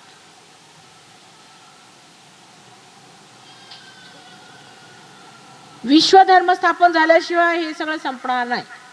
आज तुम्हाला आश्चर्य वाटेल, कितीतरी मुसलमान सहयोगी आहेत, कितीतरी हजारोनी ख्रिश्चन आज सहयोगी आहेत. जेवढे परदेशातले लोक आहेत ते ख्रिश्चन धर्माला पूर्वी होते ना. म्हणजे ते तुम्ही हिंदू झाला असं मी म्हटलं पाहिजे का? मग जर हिंदू म्हटलं तर त्यांच्या समोर त्यांच्या मुकाबल्यात असा हिंदू उभा केला तर कसं दिसेल? हे सगळे उपटशुंभ हिंदू त्यांच्याबरोबर उभे करता येतील का? ज्यांना आपल्या धर्माची माहिती नाही, देशाची चाड नाही, जे देशाला लुबाडून खातात. इकडे आपल्या देशात तर मी एकच ऐकते, ते पैसे खातात, ते पैसे खातात, ते पैसेच खातात. इथे कोणी जेवतच नाही मला वाटतं. आणि हे लोक भारतीय नाहीत.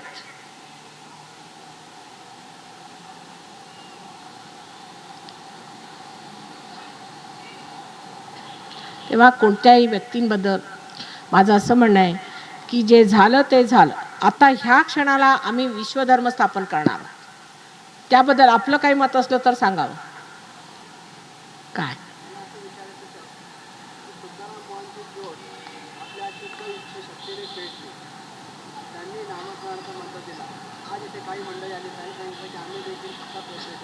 काय म्हणतात?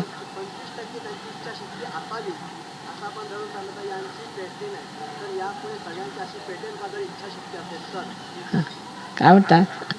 बसा बसा बसा. काय म्हण तुकाराम महाराजांची ज्योत नामस्मरणाने पेटली, तसं इतरांची पेटेल. अहो, ते तुकाराम महाराज होते, ते अवतरण होतं, लक्षात घेतलं पाहिजे. ते विमानाने वर गेले, आपण जाऊ का?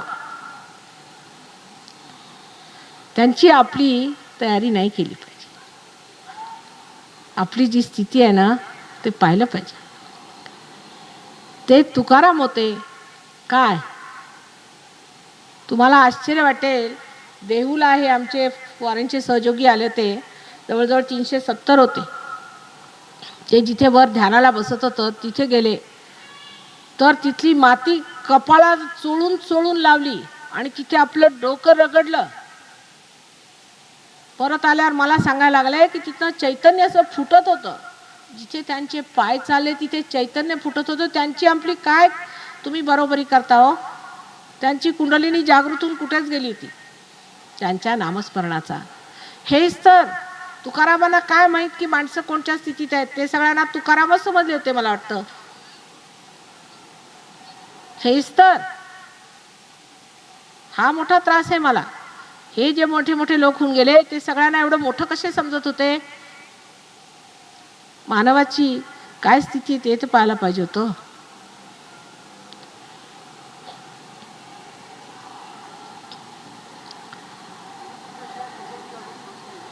काय गुरुकृपेशिवाय कुंडलिनी जागृत होत नाही, हे खरं आहे. अर्थात गुरु कृपेशिवाय होत नाही, हे कबूल आहे. पण आता आई असल्यावर कशाला पाहिजे गुरु बिरू? गुरूंपेक्षा आई बरी. तिच्या डोक्यावर बसता येतं, तिला 10 प्रश्न विचारता येतात. तुम्ही जर गुरुजवळ एक प्रश्न विचारला 2 धोंडे डोक्यात घालेल, बस तिकडे. आई बरी, कबूल आहे ते. अहो, आम्हाला 2-4 गुरु माहिती आहेत, त्यांच्याकडे 1-2 लोकांना पाठवलं तर त्यांची हालोहाल करून पाठवून दिली. काही दयामाया नाही त्यांना. म्हणतात त्या हलकट लोकांना कोण देणार आहे जागृती? म्हटलं असं काय हलकट काय म्हणतात त्यांना? अहो नाही तर काय म्हणे, कामाची ना धामाची. आणि एका गृहस्थाला सांगितलं की 3 मैल रोज पाणी घेऊन जायचं आणि शिवाला घालायचं. तर मी म्हटलं हे काय तुम्ही त्या माणसाला एवढं रोडक कशाला करून टाकलं? म्हणे गाढवाला गाढवाचीच मेहनत दिली पाहिजे, मी काय आई नाही आहे त्यांना फुकटात द्यायला. हा असा प्रकार येतो. त्या धोंडे घालून घ्यायचे असले तर जा गुरुकडे, ते विहिरीवर उलटही लटकवतात. आई आहे ना तुम्हाला, आईपेक्षा कोण? आपण संत ज्ञानेश्वरांना सुद्धा गुरु माऊली म्हणतो ना, कारण गुरु म्हटलं तर जरा भीती वाटते, म्हणून गुरु माऊली म्हणून बरं वाटतं. आता तुम्हालाच तुमचं गुरु करते म्हणजे झालं.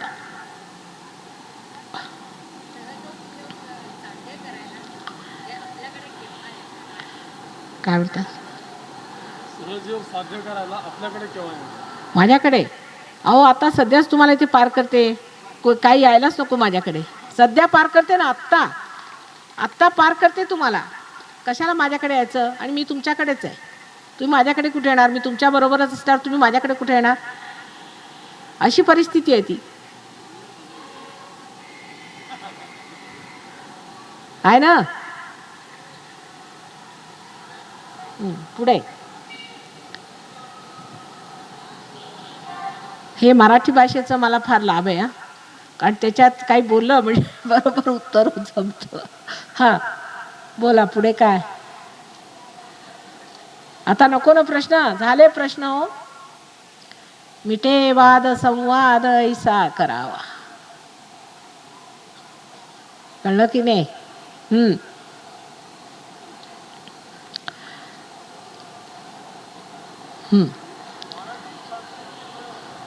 काय म्हणतात?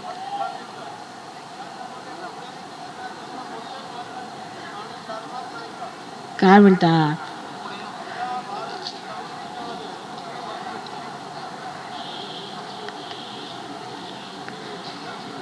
काय काय इकडे या आरामात. हे मधून या, मधून जागा आहे. आता तुम्हीच जा, नाही तर तिकडे विचारून या काय बोलता. अहो त्यांना सांगा आता उद्या असं करा, आपले प्रश्न लिहून आणा. बसा बसा, मग मी सांगते आता. बरं राहू द्या आता. अहो राहू द्या माने, राहू द्या आता. थोडं समाधान करा. पुष्कळ प्रश्न झाले, उत्तरं झाली. प्रश्न उत्तराने काही होत नाही हो. मला प्रश्न असा आहे की यांची कुंडलिनी जागृत होणार की नाही, हा माझा प्रश्न आहे. तेव्हा आपला प्रयत्न करून बघते, जमलं पाहिजे. मुख्य प्रश्न मला हा आहे. तेव्हा उद्या असं करा, आपल्याला जे काही आज प्रश्न असतील ते आपण उद्या लिहून आणा आणि मी आपल्या भाषणातच सगळ्यांची त्यांची उत्तरं देईन. ते बरं राहील, म्हणजे आपला वेळ मोडणार नाही. बरोबर आहे ना? ज्या कार्याला तुम्ही मुख्य आलात ते तुम्ही प्राप्त केलं पाहिजे, हे खरं आहे की नाही? आता सगळ्यांनी बसून घ्यावं आणि फिरू नये. काय म्हणता? हा नाही, चांगलं काय वाईट, चांगलं. हो घ्या, बसून घ्या. या कुठे बसा. या ना, बसा ना. काय तिकडे बस, इकडे बसा, काही नाही हरकत. कुठे बसले तरी मुलं आहात तुम्ही. अहो जमिनीवर बसलं तर अत्युत्तम. कुंडलिनीला जमिनीवर बसणं अत्युत्तम. हा बसा.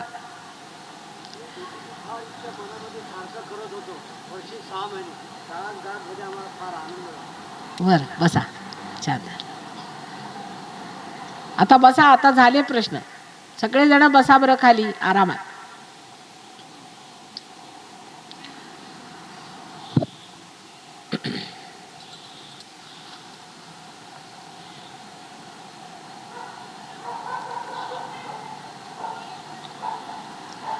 आता मी आपल्याला जे सांगीन ते नम्रपणाने करावं. जो मैं आपको समझाऊंगी उसे आप कृपया नम्रता से करें. उसकी और प्रश्न न करें, क्योंकि लाभ आपका है, हित आपका है.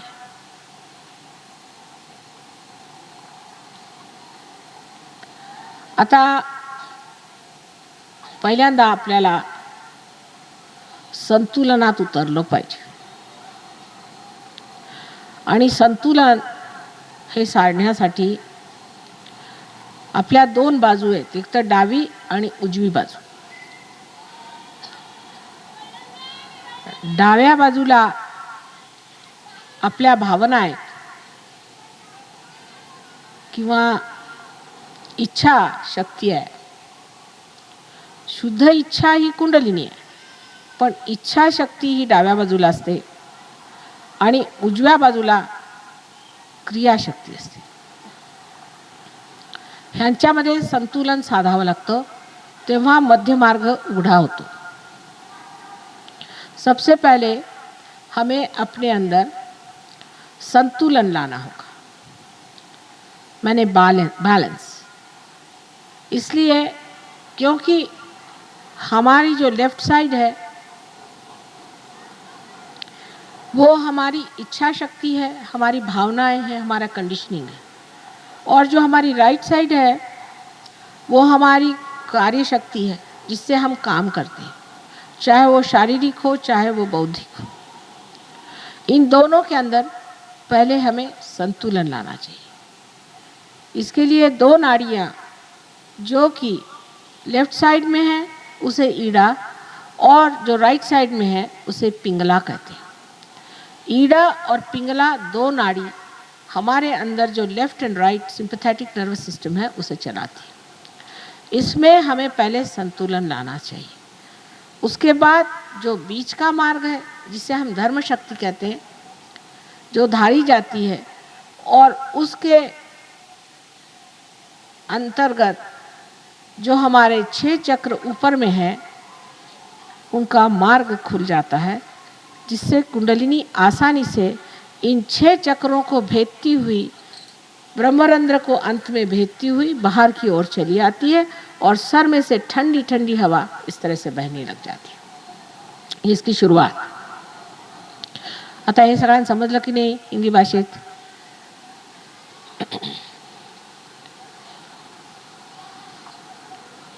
आता संतुलनासाठी सर्वांच्या आधी म्हणजे ध्यानाला बसण्याच्या आधी सांगायचं म्हणजे असं की सगळ्यांना डोळे पूर्ण वेळ बंद ठेवावे लागतात। त्याच्यात काय मेस्मरिज्म नहीं। सबको अपनी आंखें पूरी तरह से बंद रखनी पड़ती है, इसमें कोई मेस्मरिज्म नहीं। दूसरी बात यह है कि आप अगर कुर्सियों पे बैठे हैं तो अपने जूते उतार के दोनों ज़मीन पर रखें, क्योंकि ये ज़मीन जो है पुण्य भूमि है। और जो लोग ज़मीन पर बैठे हैं वो भी अगर जूते उते पहने तो उसे उतार दें। दूसरे जो लोग टोपियां पहने वो भी उतार दें, क्योंकि ब्रह्मरंध्र का छेदना बहुत ज़रूरी है। चश्मे भी उतार लें, क्योंकि इसमें कुछ देखना नहीं होता है, आंख बंद करनी है। अभी 1 मिनिट बाद चष्मा उतारिएगा। मी असं सांगितलं की पृथ्वी तत्वावर बसलेल्या लोकांनी जर जोडे वगैरे घातले असते तर काढून मागे ठेवावेत, एकीकडे ठेवावेत आणि डोक्यावरच्या टोप्या काढाव्या। नंतर चष्मा सुद्धा काढावा, पण सुरुवातीला चष्मा राहू द्या। मी जेव्हा सांगेन तेव्हा चष्मा सुद्धा काढा। आता डावा हात माझ्याकडे असा करायचा, लेफ्ट हैंड मेरी ओर इस तरह से करें। दोनों पैर समांतर जमीन पर रखें, जोड़ के नहीं, समान। तुम्ही बस आरामात, तुम्ही आसनात असेच बसा, सहजासनात पाय पसरू, पायाला वेट नाही द्यायचा कोणचाच, आरामात। सहजासन म्हणजे कसे पाय उघडून बसायचे, मांडी अशी उघडून बसायची, पायाला आखडून बसायचं नाही, उघडून बसायची। आपण आरामात घरी कसं बसतो तसं, त्याला काही पाय वगैरे आखडून घ्यायचे नाही, अगदी आरामात। आता डावा हात माझ्याकडे म्हणजे ही इच्छाशक्ती, आणि उजवा हात जमिनीकडे जर तुम्ही वर बसला असाल तर, नाही तर खाली बसला असाल तर व्यवस्थित श्री गणेशाचं स्मरण करून, या पुण्यभूमीला नमस्कार करून आणि उजवा हात जमिनीवर ठेवायचा। डावा हात माझ्याकडे, लेफ्ट हैंड मेरे ओर करें और राइट हैंड ज़मीन की ओर करें। श्री गणपति का स्मरण करके और इस पुण्य भूमि को नमस्कार हृदय में करके आप लेफ्ट हैंड मेरी ओर रखिए। अब हम क्या कर रहे हैं कि लेफ्ट हैंड से इसके जो ये चक्र के अग्र हैं इनके अंदर हम शक्ति को खींच रहे हैं, और जो हमारे अंदर जड़त्व है वो हम पृथ्वी तत्व में डाल रहे हैं। काय करतोय आपण की ह्या चक्रांच्या अग्रामध्ये 5, 6 आणि 7 अशी चक्र आपल्या हातात आहेत। डाव्या हातामध्ये आपण असं चैतन्य ओढून घेत आहोत आणि आपल्यामध्ये जे जडत्व आहे ते निघून आपण पृथ्वी तत्वात घालत आहोत।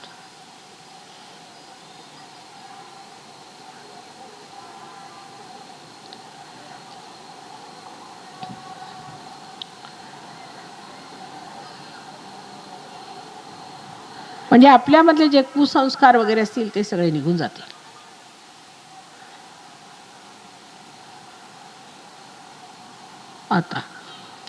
आता उजवा हात माझ्याकडे आणि डावा हात असा, राइट हैंड हमारी तरफ और लेफ्ट हैंड ऐसे। परत चूक होते है, उजवा हात माझ्याकडे, राइट हैंड हमारे ओर, उजवा हात माझ्याकडे, डावा हात असा, असा नाही, असा मागे, असा। इस तरह से नहीं, ऐसे। कृपया सब लोग ऐसा करें, कृपया करें। ह्याबद्दल अहंकार करू नये की आम्ही केला तरी नाही केला तरी असं नाही। सगळ्यांनी केलं पाहिजे. ही संधी फार महत्त्वाची आहे. अहंकारी लोकांना सहयोग कसा लाभणार आहे?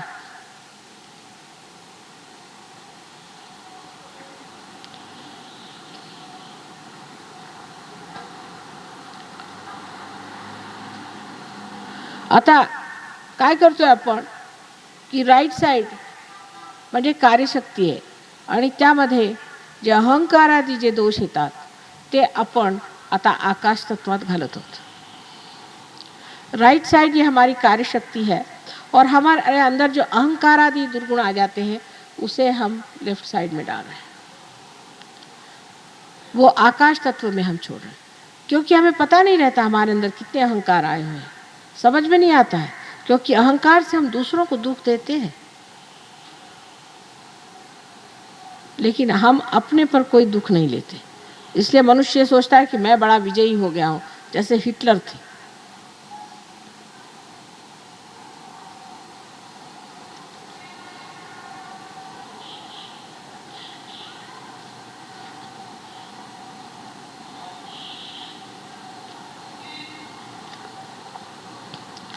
अब इस संतुलन के बाद आपको ही अपनी कुंडलिनी जागृत कैसी करनी है मैं आपको बताऊंगी. बहुत आसान चीज आहे. ह्याच्यानंतर स्वतः तुम्हाला तुमचीच कुंडलिनी कशी जागृत करता येते ती मी स्वतः तुम्हाला सांगते. ते अगदी सोपं काम आहे. ते आपण एक लक्षपूर्वक ऐकून घ्यायचं. डावा हात माझ्याकडे करायचा म्हणजे इच्छा तुमची जागृतीची आहे. लेफ्ट हैंड हमारे और करना जिससे ये कि आपकी इच्छा है कि हमारी जागृति हो जाए. पूरी समय इस हात को मेरी ओर रखें. सर्व वेळ माझ्याकडेच हात सर्वदा. उजवा हात ही कार्यशक्ती आहे तेव्हा हा उजवा हात पहिल्यांदा हृदयावर ठेवायचा. सर्वप्रथम हृदय पे रखें. हृदय के अंदर आत्मा का वास. देखिए इससे हृदय की बीमारियां आदि भी ठीक हो जाती है. हृदय पे रखने से यहाँ आत्मा का वास है. उसके बाद ये चक्र है हृदय का. सब काम हम लेफ्ट साइड में करेंगे. उसके बाद हमारा हाथ पेट के ऊपरी हिस्से में जाएगा जो कि गुरु का तत्व है. डाव्या बाजूला लेफ्ट साइड में. डाव्या बाजूला आमचा उजवा हात जाईल. पोटाच्या वरच्या भागात दाबून धरायचं जिथे गुरुतत्व कार्यान्वित असतं. त्याच्या खाली ओटीपोटात परत डाव्या बाजूला हा उजवा हात न्यायचा जिथे शुद्ध विद्या आहे. शुद्ध विद्या म्हणजे परमेश्वरी कार्याची विद्या. परमेश्वराचे कायदे कानून त्याचं सर्व कार्य जिथून घटित होतं ते हे चक्र आहे तेव्हा ते जागृत करायचं. त्यानंतर कुंडलिनी जेव्हा जागृत झाली की ते मग वर चढवायचं कसं तर परत हा हात वर पोटाच्या वरच्या बाजूला डावीकडे परत परत हृदयावर परत ह्या ठिकाणी. हे चक्र म्हणजे महाराष्ट्रात ज्याला जास्त धरतं कारण आपल्याला तंबाखूचं जे घाणेरडं व्यसन आहे त्याने हे चक्र धरतं. पण त्याबद्दल काही दोष मानून घ्यायचा नाही. म्हणजे मी तंबाखू खातो हे मोठं पाप करतो असं वगैरे काही समजून घ्यायचं नाही बरं का. कारण ते समजून आणखी नाही धरतं म्हणजे डबल काम होतं. तेव्हा मी काहीच चुकलेला नाही. माझं काहीच चूक नाही. मी दोषी नाही असं समजायचं. माझ्यात काहीच दोष नाही. इंग्लिशमध्ये म्हणायचं mother I am not guilty. मी दोषी नाही असं ह्या ठिकाणी मानेच्या आणि खांद्याच्या बरोबर ह्या कोणामध्ये असा हात धरायचा मागे सरकव आणि ही मान अशी करायची. उजवीकडे मान करायची. त्याच्यानंतर हा हात कपाळावर ठेवायचा. हे आज्ञाचं चक्र आहे फार महत्वाचं. आणि त्याच्यानंतर हात मागच्या बाजूला असा ठेवायचा. या ठिकाणी आज्ञाची दुसरी खिडकी आहे. नंतर हा हात असा ताणून असा ताणायचा. ताणून असा आपल्या स्वस्त्रारावर म्हणजे जिथे आपली टाळू आहे त्या ठिकाणी ह्याचा मध्यभाग आला पाहिजे. दाबून धरून आणि जोरात 7दा फिरवायचा. त्यावेळेला काय म्हणायचं हे मी सगळं आपल्याला व्यवस्थित सांगेन. पेट के निचले हिस्से से हाथ उठा करके ऊपरी हिस्से में लाना होगा जहाँ गुरु का तत्व है. उसके बाद अपने हृदय पे लाने होगा. उसके बाद इसको ज़रूर देख लें क्योंकि यही गलती करते हैं लोग. अपना कंधा और अपनी गर्दन इसके बीच में हाथ पीछे की ओर ले जाके पकड़ लेना है. और उसके बाद माथे पर आड़ा हाथ इस तरह से अपने कपाल पर इस तरह से आड़ा पकड़ लेना है जैसे कि सर में दर्द होता है. और फिर यही हाथ पीछे की ओर सर पे दबा कर पकड़ना है और गर्दन पीछे की ओर फेंक देना है. इस हाथ को पूरी तरह से तान के इसका तलवा इस तालू भाग पर इस तरह से दबाना है और उसे जोर जोर से तो नहीं लेकिन धीरे धीरे 7 मर्तबा घुमाना है. इसके बाद कुंडलिनी यहाँ से पूरी तरह से आपको नजर आएगी बहती हुई. अब कृपया जूते उतार के दोनों पैर जमीन पर रखें समांतर. इतनी याद जरूर रखें कि पैर समांतर रहे, बदले ना, एक के ऊपर न चढ़ाएं क्योंकि अभी मैंने बताया ये दोनों शक्तियाँ अलग अलग हैं. आता बसा आरामात. आता हे 10 मिनिटाचं काम आहे पण लक्षपूर्वक करा. लक्षपूर्वक केलं तर होईल आणि तुम्ही घरी जाऊन आपली कुंडलिनी जर खाली पडली असेल तर तिला उचलू शकाल. कारण कधी कधी जर तुमची तब्येत ठीक नसली किंवा तुम्हाला काही त्रास असले तर कुंडलिनी खाली पडेल. म्हणून ती कशी उचलायची ते आधीच मी आपल्याला शिकवलेलं आहे. आता कोणताही प्रश्न न विचारताना कोणत्याही तऱ्हेच्या शंका कुशंका न काढताना एक इच्छा करायची की माताजी माझा आत्मसाक्षात्कार झाला पाहिजे. त्याच्या पलीकडे काहीही नको आणि त्याचा मला अनुभव मिळाला पाहिजे. एक ही इच्छा होनी चाहिए कि माँ मेरी एक ही इच्छा है कि आप मुझे आत्म साक्षात्कार प्रदान करें और मुझे दूसरी कोई भी इच्छा नहीं. इस तरह से ये हाथ लेफ्ट हैंड मेरी ओर करें.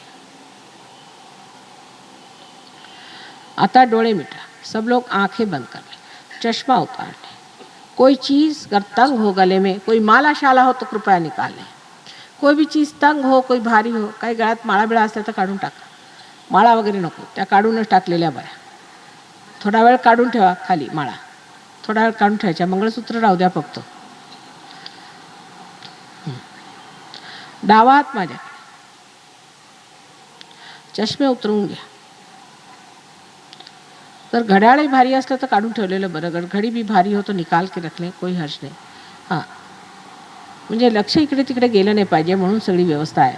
काही जर कमरेला किंवा घशाला काही कसत असेल तर ते हलकं केलेलं बरं असतं. तसं काही नाही. आतूनच हा अंतर्योग आहे पण तरीसुद्धा आपलं लक्ष तिकडे जातं. कोणची अडचण नसताना आरामात बसायचं. आराम से बैठे. पण मान खाली वर इकडे तिकडे काही घालायची नाही, अशी सरळ ठेवायची. गर्दन जरूर सीधी रखें. ना आगे झुकाएं न पीछे झुकाएं. सीधी रखें, शरीर को भी सीधा रखें लेकिन किसी तरह का बोझा शरीर पे नहीं पड़ना चाहिए. कोणताच ताण नाही पडला पाहिजे. आरामात बसायचं. बरं, आता उजवा हात हृदयावर आणि डावा हात माझ्याकडे आणि सतत डावा हात माझ्याकडे ठेवायचा. लेफ्ट हैंड पूरी समय मेरे और रखें और राइट हैंड अब आपका हृदय पे रखें और उसके बाद जैसा मैंने दिखाया उन चक्रों पे मैं जब कहूँगी तब रखना. उस वक्त आप ध्यान करिए कि मैं किस तरह से कह रही हूँ, उसी तरह से आप अपना हात राइट हँड ऊपर नीचे करें.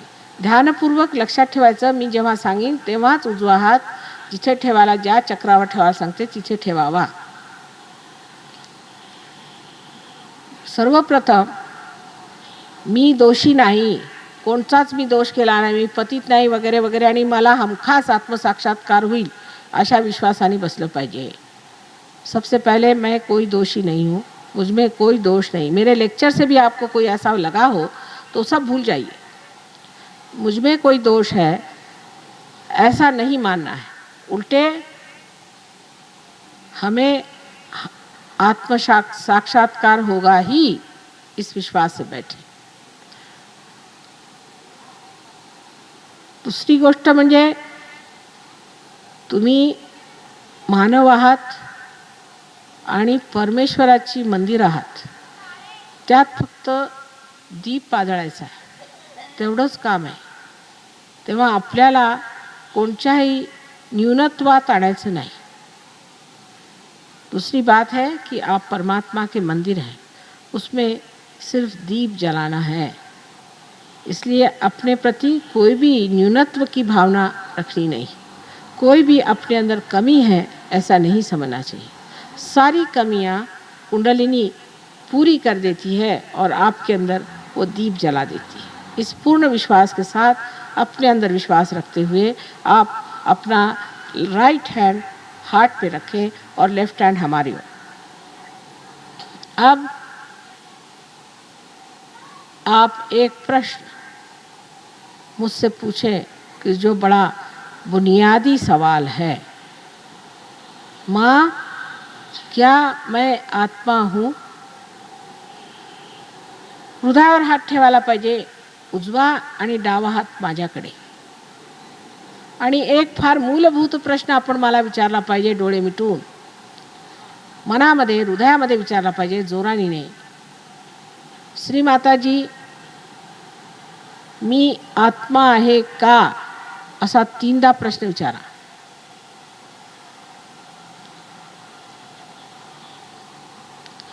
हृदयावर हात ठेवा, उजवा हात हृदयावर ठेवला पाहिजे. मी आत्मा आहे का? हा मूलभूत प्रश्न आहे.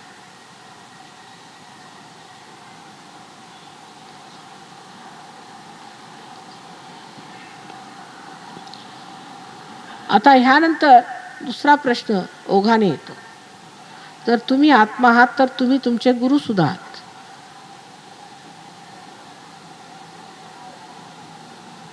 तुम्ही ध्यान का करत नाही?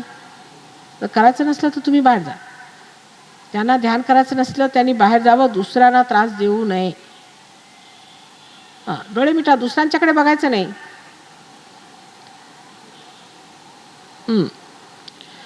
आता दुसरा प्रश्न ओघाने येतो. म्हणजे उजवा हात पोटाच्या वरच्या बाजूला गुरुतत्वावर ठेवून प्रश्न विचारायचा, श्री माताजी मीच माझा गुरु आहे का? 3दा हा प्रश्न विचारा. इस प्रश्न के साथ ही दूसरा प्रश्न भी सिलसिले से आ जाता है, क्योंकि अगर आप आत्मा हैं तो आप अपने गुरु भी हैं.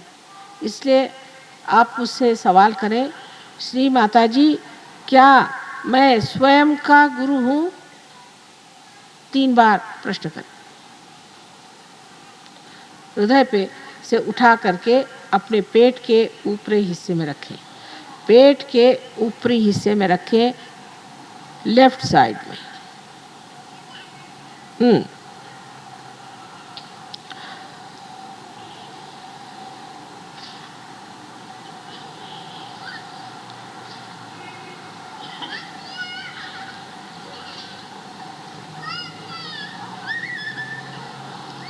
आता उजवा हात पोटाच्या ओटीपोटात किंवा पोटाच्या खालच्या बाजूला डावीकडे जोरात दाबून धरावा. अब अपना राइट हैंड पेट के लेफ्ट हैंड साइड में जोर से दबाकर रखें.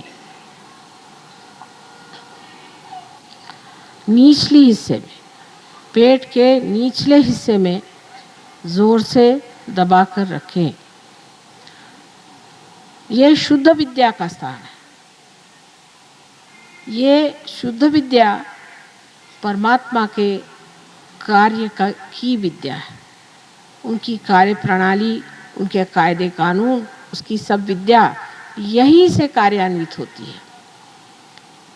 इसलिए आपको कहना होगा कि श्री माताजी मुझे यह शुद्ध विद्या दीजिए, क्योंकि आप स्वतंत्र हैं. जब तक आप खुद नहीं कहिएगा मैं आप पे ज़बरदस्ती नहीं कर सकती. कारण आपण स्वतंत्र आहात म्हणून मी आपल्यावर जबरदस्ती करू शकत नाही. उजवा हात ओटीपोटात ठेवला आहे, त्या ठिकाणी शुद्ध विद्येचं स्थान आहे. तेव्हा तुम्हाला स्वतः म्हणावं लागेल, श्री माताजी मला आपण शुद्ध विद्या द्यावी. हे 6दा म्हणा, 6दा, कारण ह्या चक्राला 6 पाकळ्या आहेत. इस जगह 6 पंखुड़ियाँ इस चक्र में है, इसलिए 6 मर्तबा आप कहिए कि श्री माताजी मुझे आप कृपया शुद्ध विद्या दीजिए.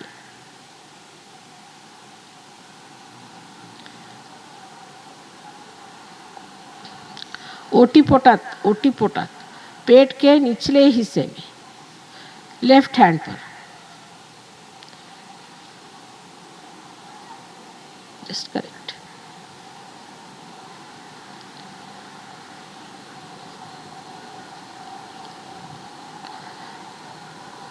Just see if somebody's go around and see.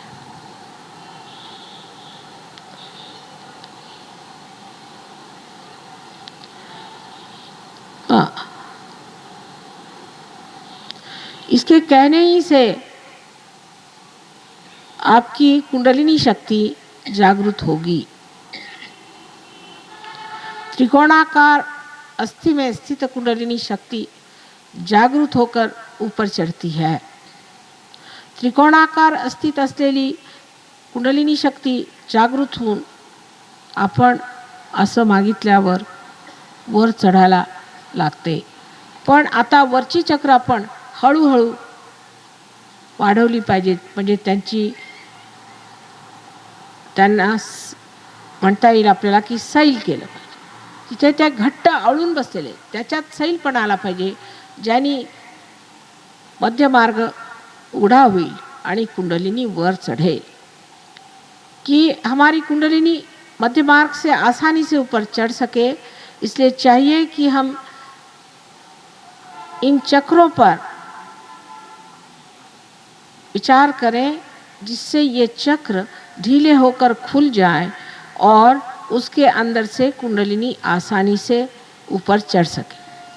अब यही अपना राइट हैंड आप पेट के ऊपरी हिस्से में लेफ्ट हैंड पर रखें. आता हा उजवा हात पोटाच्या वरच्या बाजूला डावीकडे दाबून धरावा, जिथे गुरुतत्व आहे. या ठिकाणी गुरुतत्व आहे. कुंडलिनीला वाव मिळण्यासाठी पूर्ण आत्मविश्वासाने असं म्हटलं पाहिजे, श्री माताजी मी माझा स्वयंचा गुरु आहे. पूर्ण विश्वासाने म्हटलं पाहिजे, श्री माताजी मी माझा स्वयंचा गुरु आहे. इस जगह कुंडलिनी को ऊपर आसानी से चढ़ने के लिए कृपया आप कहिए कि श्री माताजी मैं स्वयं का गुरु हूँ. कृपया दोनों पैर ज़मीन पे रखें. कृपया दोनों पैर ज़मीन पर अलग अलग रखें, एक के ऊपर एक न चढ़ाएं. 10 बार कहिए. 10दा म्हणा, कारण 10 गुरुतत्व आहेत. म्हणून कृपा करून 10दा म्हणा की श्री माताजी मी स्वयंचा गुरु आहे, पूर्ण आत्मविश्वासाने.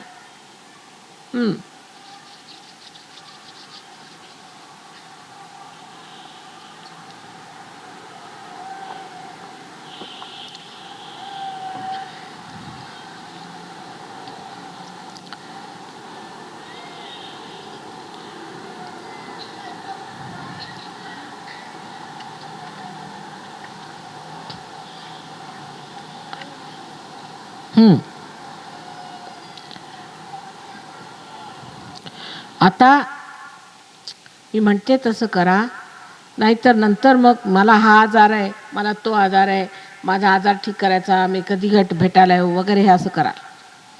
अभी आपकी जो भी बीमारियां और आफतें हैं इस तरह से निकल जाएंगी. नहीं तो उसके बाद माँ मैं आपसे कब मिलने आऊँ और मैं आपसे बताना चाहता हूँ मुझे ये बीमारी है, मुझे ये तकलीफ़ है, ये सब बात बेकार है. इस वक्त आप पार हो जाएंगे, क्योंकि सामूहिक चेतना में ही आत्मा का वास है. और इस वक्त जब सामूहिक ध्यान हो रहा है, इसी वक्त शक्ति बहुत ज़ोर से बहती है और आपकी सब परेशानियाँ इसी से दूर हो जाएंगी. हाँ दादा बड़ा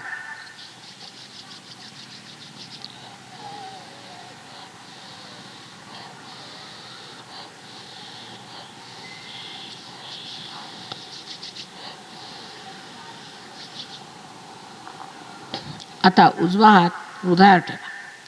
अब राइट हैंड हृदय पे रखें। हृदय की ओर ध्यान दें, हृदयाकडे लक्ष देणे। इथे आत्म्याचा वास आहे। तेव्हा पूर्ण आत्मविश्वासाने कुंडलिनीला पोषक असं तत्व जे आहे ते म्हटलं पाहिजे की श्री माताजी मी आत्मा आहे। पूर्ण विश्वासाने म्हणा। आणि हे परम सत्य है कि तुम्ही आत्मा आहात। इसलिए यहाँ पर हाथ रख के आप कृपया पूर्ण विश्वास के साथ कहें कि श्री माता जी मैं आत्मा हूँ। पूर्ण विश्वास अपने ऊपर रख के कहें। इस विश्वास से ही यह कार्य होने वाला, क्योंकि यही परम सत्य है कि आप आत्मा हैं और बाकी जो आपकी धारणा है कि आप ये हैं और वो हैं, ये आपकी गलतफहमी है। आप सिर्फ आत्मा हैं और आप कुछ नहीं। अज्ञान की वजह से आप सोचते हैं कि आप कोई और चीज़ है, लेकिन जब ज्ञान प्राप्त होगा तो आप जानेंगे कि आप सिर्फ आत्मा हैं। अज्ञानामुळे तुम्हाला असं वाटतं की तुम्ही हे आहात ते आहात ते आहात, तुम्ही फक्त आत्मा आहे। आणि ते अज्ञान दूर होताच तुमच्या लक्षात येईल की मी उगीच इकडे तिकडे भटकत होतो। अज्ञान आणि अहंकार ह्या दोन गोष्टींनी मनुष्याचा सर्वनाश झालेला आहे। हां,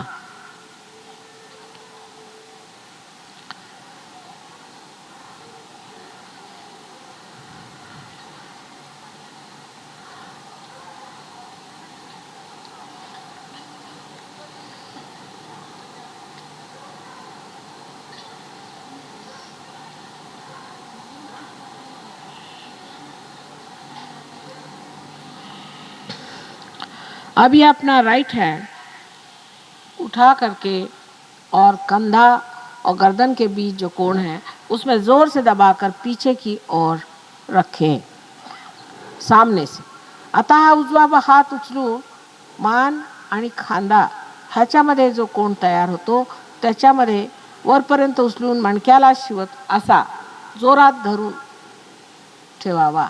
वाटेल तर मान वर जराशी ओढावी, मान जरा वर करावी, गर्दन थोड़ी ऊंची कर लें या अपने राइट की ओर देखें किंवा राइटला बघा। इस जगह श्री कृष्ण का स्थान है और ये संसार उनके लिए एक लीलामय है। जब आप आत्मा हैं तो आपके अंदर कोई दोष भी नहीं हो सकता। इसलिए आपको 16 मर्तबा कहना होगा कि श्री माता जी मैं दोषी नहीं हूँ। 16 टाइम्स 16दा आपण इथे हात ठेवून म्हटलं पाहिजे की श्री माताजी मी दोषी नाही, माझ्यात कोणताच दोष नाही। हे श्री कृष्णाला विठ्ठलाला स्मरून म्हटलं पाहिजे की माझ्यात कोणताच दोष नाही, मी दोषी नाही। हात पुढून घ्यावा, मागावून नाही। 16दा म्हटलं पाहिजे। 16दा कृपा करून म्हणा मी दोषी नाही, श्री माताजी मी दोषी नाही। दुसऱ्यांना बघू नका, उजवीकडे हात करून 16दा कृपा करून असं म्हटलं पाहिजे। कारण परमेश्वर हा प्रेमाचा आणि दयेचा सागर असला तरी सगळ्यात विशेष म्हणजे तो क्षमेचा सागर आहे। परमात्मा दया और प्रेम के सागर हैं, लेकिन सबसे अधिक वो क्षमा के सागर हैं। ऐसी कोई आप गलती नहीं कर सकते जिससे वो क्षमा नहीं करे।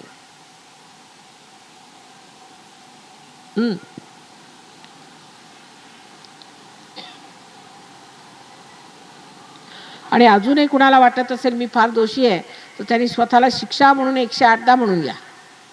प्रसन्न चित्त असायला पाहिजे। तुम्ही परमेश्वराच्या साम्राज्यात चालले आणि स्वतःला दोषी दोषी म्हणत काय परमेश्वराकडे निघाला। Just tell him to put it from the front please.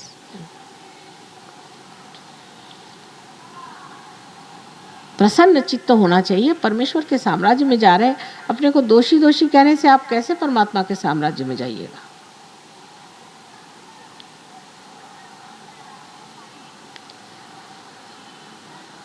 सामने से, पीछे से नहीं, सामने से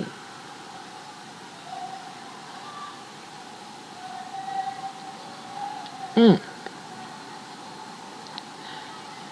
आता हा उजवा हाथ कपाळावर आडवा धरावा. अब ये हाथ उठाकर अपने कपाल पर आड़ा रखें, भाल पर.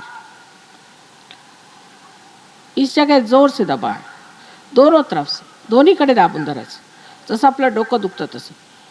इस जगह आपको कहना चाहिए, श्री माता जी मैं सबको क्षमा करता हूँ. इथे हात ठेवून असं म्हटलं पाहिजे, श्री माताजी मी सर्वांना क्षमा केली. पण पुष्कळशे लोक असे म्हणतील की माताजी हे म्हणणं फार कठीण आहे. त्या हृदयापासून म्हणा, आणि कठीण मुळीच नाही आहे. केव्हा? कारण हा एक भ्रम आहे की आम्ही क्षमा करतो किंवा नाही करत, काहीही करत नाही. पण क्षमा नाही केली तर दुसऱ्यांच्या हातात खेळतो. म्हणून कृपा करून पूर्ण हृदयाने म्हणा, मी सर्वांना क्षमा केली. कुणाचं नाव आठवायची गरज नाही, मी सगळ्यांना एक साथ क्षमा केली. यहाँ हाथ रख करके कृपया कहें कि माँ मैंने सबको क्षमा कर दी. हम किसी को क्षमा करते हैं या नहीं करते हैं, कुछ भी नहीं करते. लेकिन जब हम किसी को क्षमा नहीं करते हैं तो दूसरों के हाथ में हम पड़ जाते हैं.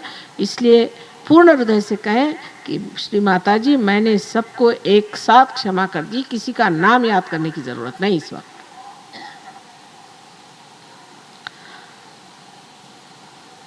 आता हृदयापासून म्हणा. आता उजवा हात डोक्याच्या मागच्या बाजूला घ्यायचा और गर्दन को पीछे की ओर मोड़ लें. डोका सर के पीछे के हिस्से में ये हाथ से पकड़ के गर्दन पीछे की ओर डाल दें आणि मानेला थोडंसं वर असं झेलून धरावं हातावर. या ठिकाणी तुमच्या समाधानासाठी परमेश्वराला असं म्हणायचं की परमेश्वरा माझ्या हातून जर चुकलं असेल तर क्षमा करून टाक. पण स्वतःला दोष लावून नाही, नुसतं म्हणायचं कि मला क्षमा कर. इस जगह परमात्मा को ये कहना है कि परमेश्वर मुझसे अगर कोई गलती हो तो मुझे तुम क्षमा कर देना. ये अपने समाधान के लिए आप कह रहे हैं, अपने पर दोष लगाने के लिए नहीं. अब आप अपना हाथ पूरी तरह से तान करके अपना तलवा अपने तालू पर जमा ले. आता आपला हात पूर्णपणे ताणून आपल्या टाळूवर आपले हात म्हणजे बरोबर मधोमध टाळू येईल अशा रीतीने तळ हात ठेवावा. आणि त्यानंतर 7दा तो हळूहळू फिरवायचा. उसको 7 मर्तबा धीरे धीरे घुमाए. इस वक्त भी मैं आपकी फिर यही विनती करूंगी कि मैं आपकी स्वतंत्रता को किसी तरह से भी नहीं पुकारना चाहती हूँ. कृपया आपको कहना होगा कि श्री माताजी मुझे आप आत्मा साक्षात्कार दीजिए. परत मी आपल्या स्वतंत्रतेच्या वर येऊ शकत नाही. ही दिलेली परमेश्वराने तुम्हाला स्वतंत्रता आहे, तेव्हा तुम्ही आपल्या स्वतंत्रतेत म्हटलं पाहिजे श्री माताजी मला आपण आत्मसाक्षात्कार कृपा करून द्यावा. दाबून धरा. दाबून तळ हात दाबून धरायचा आणि बोटं वर आणि त्याला 7दा हळूहळू फिरवायचं.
आता उजवा हाथ खाली गया, अब राइट हैंड नीचे ले,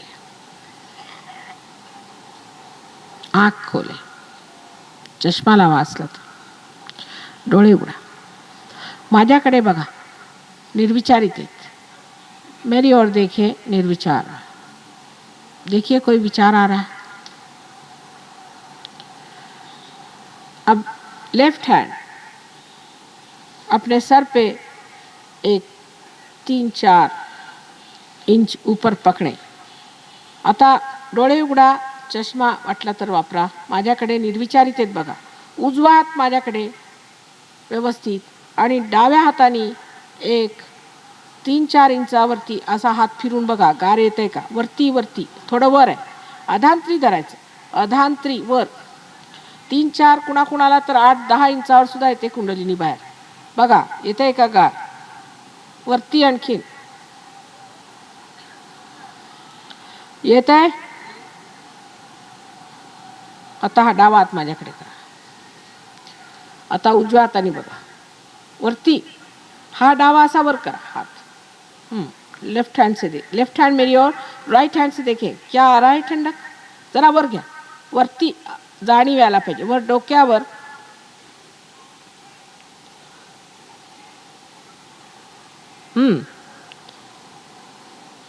गार गार असं वाटलं पाहिजे. आता उजवा हात माझ्याकडे आणि डावा हात असा वर, परत बघा, लक्ष इकडे, टाळूकडे लक्ष, येत आहे बर. आता दोन्ही हात आकाशाकडे असे करून आणि असं डोकं मागे फेकून एक प्रश्न करायचा, श्री माताजी ही ब्रह्मशक्ती आहे का, ही परमेश्वराची प्रेमशक्ती आहे का, 3दा प्रश्न करा, ही सुतंबरा प्रज्ञा आहे का, 3दा प्रश्न करायचा, 3 बार प्रश्न करें, क्या माँ यही परमात्मा की प्रेम शक्ति है, यही उनकी क्या ब्रह्म शक्ति है, यही क्या उनकी ऋतंबरा प्रज्ञा है, पूछिए गर्दन ऊपर कर, अब हाथ नीचे कर ले, अब दोनों हाथ मेरी ओर बघा, हातात गार गार वाटतंय का, कोणाच्या एका हातात कोणाच्या दुसऱ्या हातात वाटतंय. ज्या लोकांच्या डोक्यात किंवा हातात गार वाटलं असेल असं सर्व लोकांनी हात वर करायचे, जिनके हाथ में ठंडा महसूस हुआ हो और सर में, ऐसे सब लोगों ने हाथ ऊपर करने दोनों. झाले सगळे पार. नमस्कार. तुम्हा सर्व संत साधूंना आमचा नमस्कार.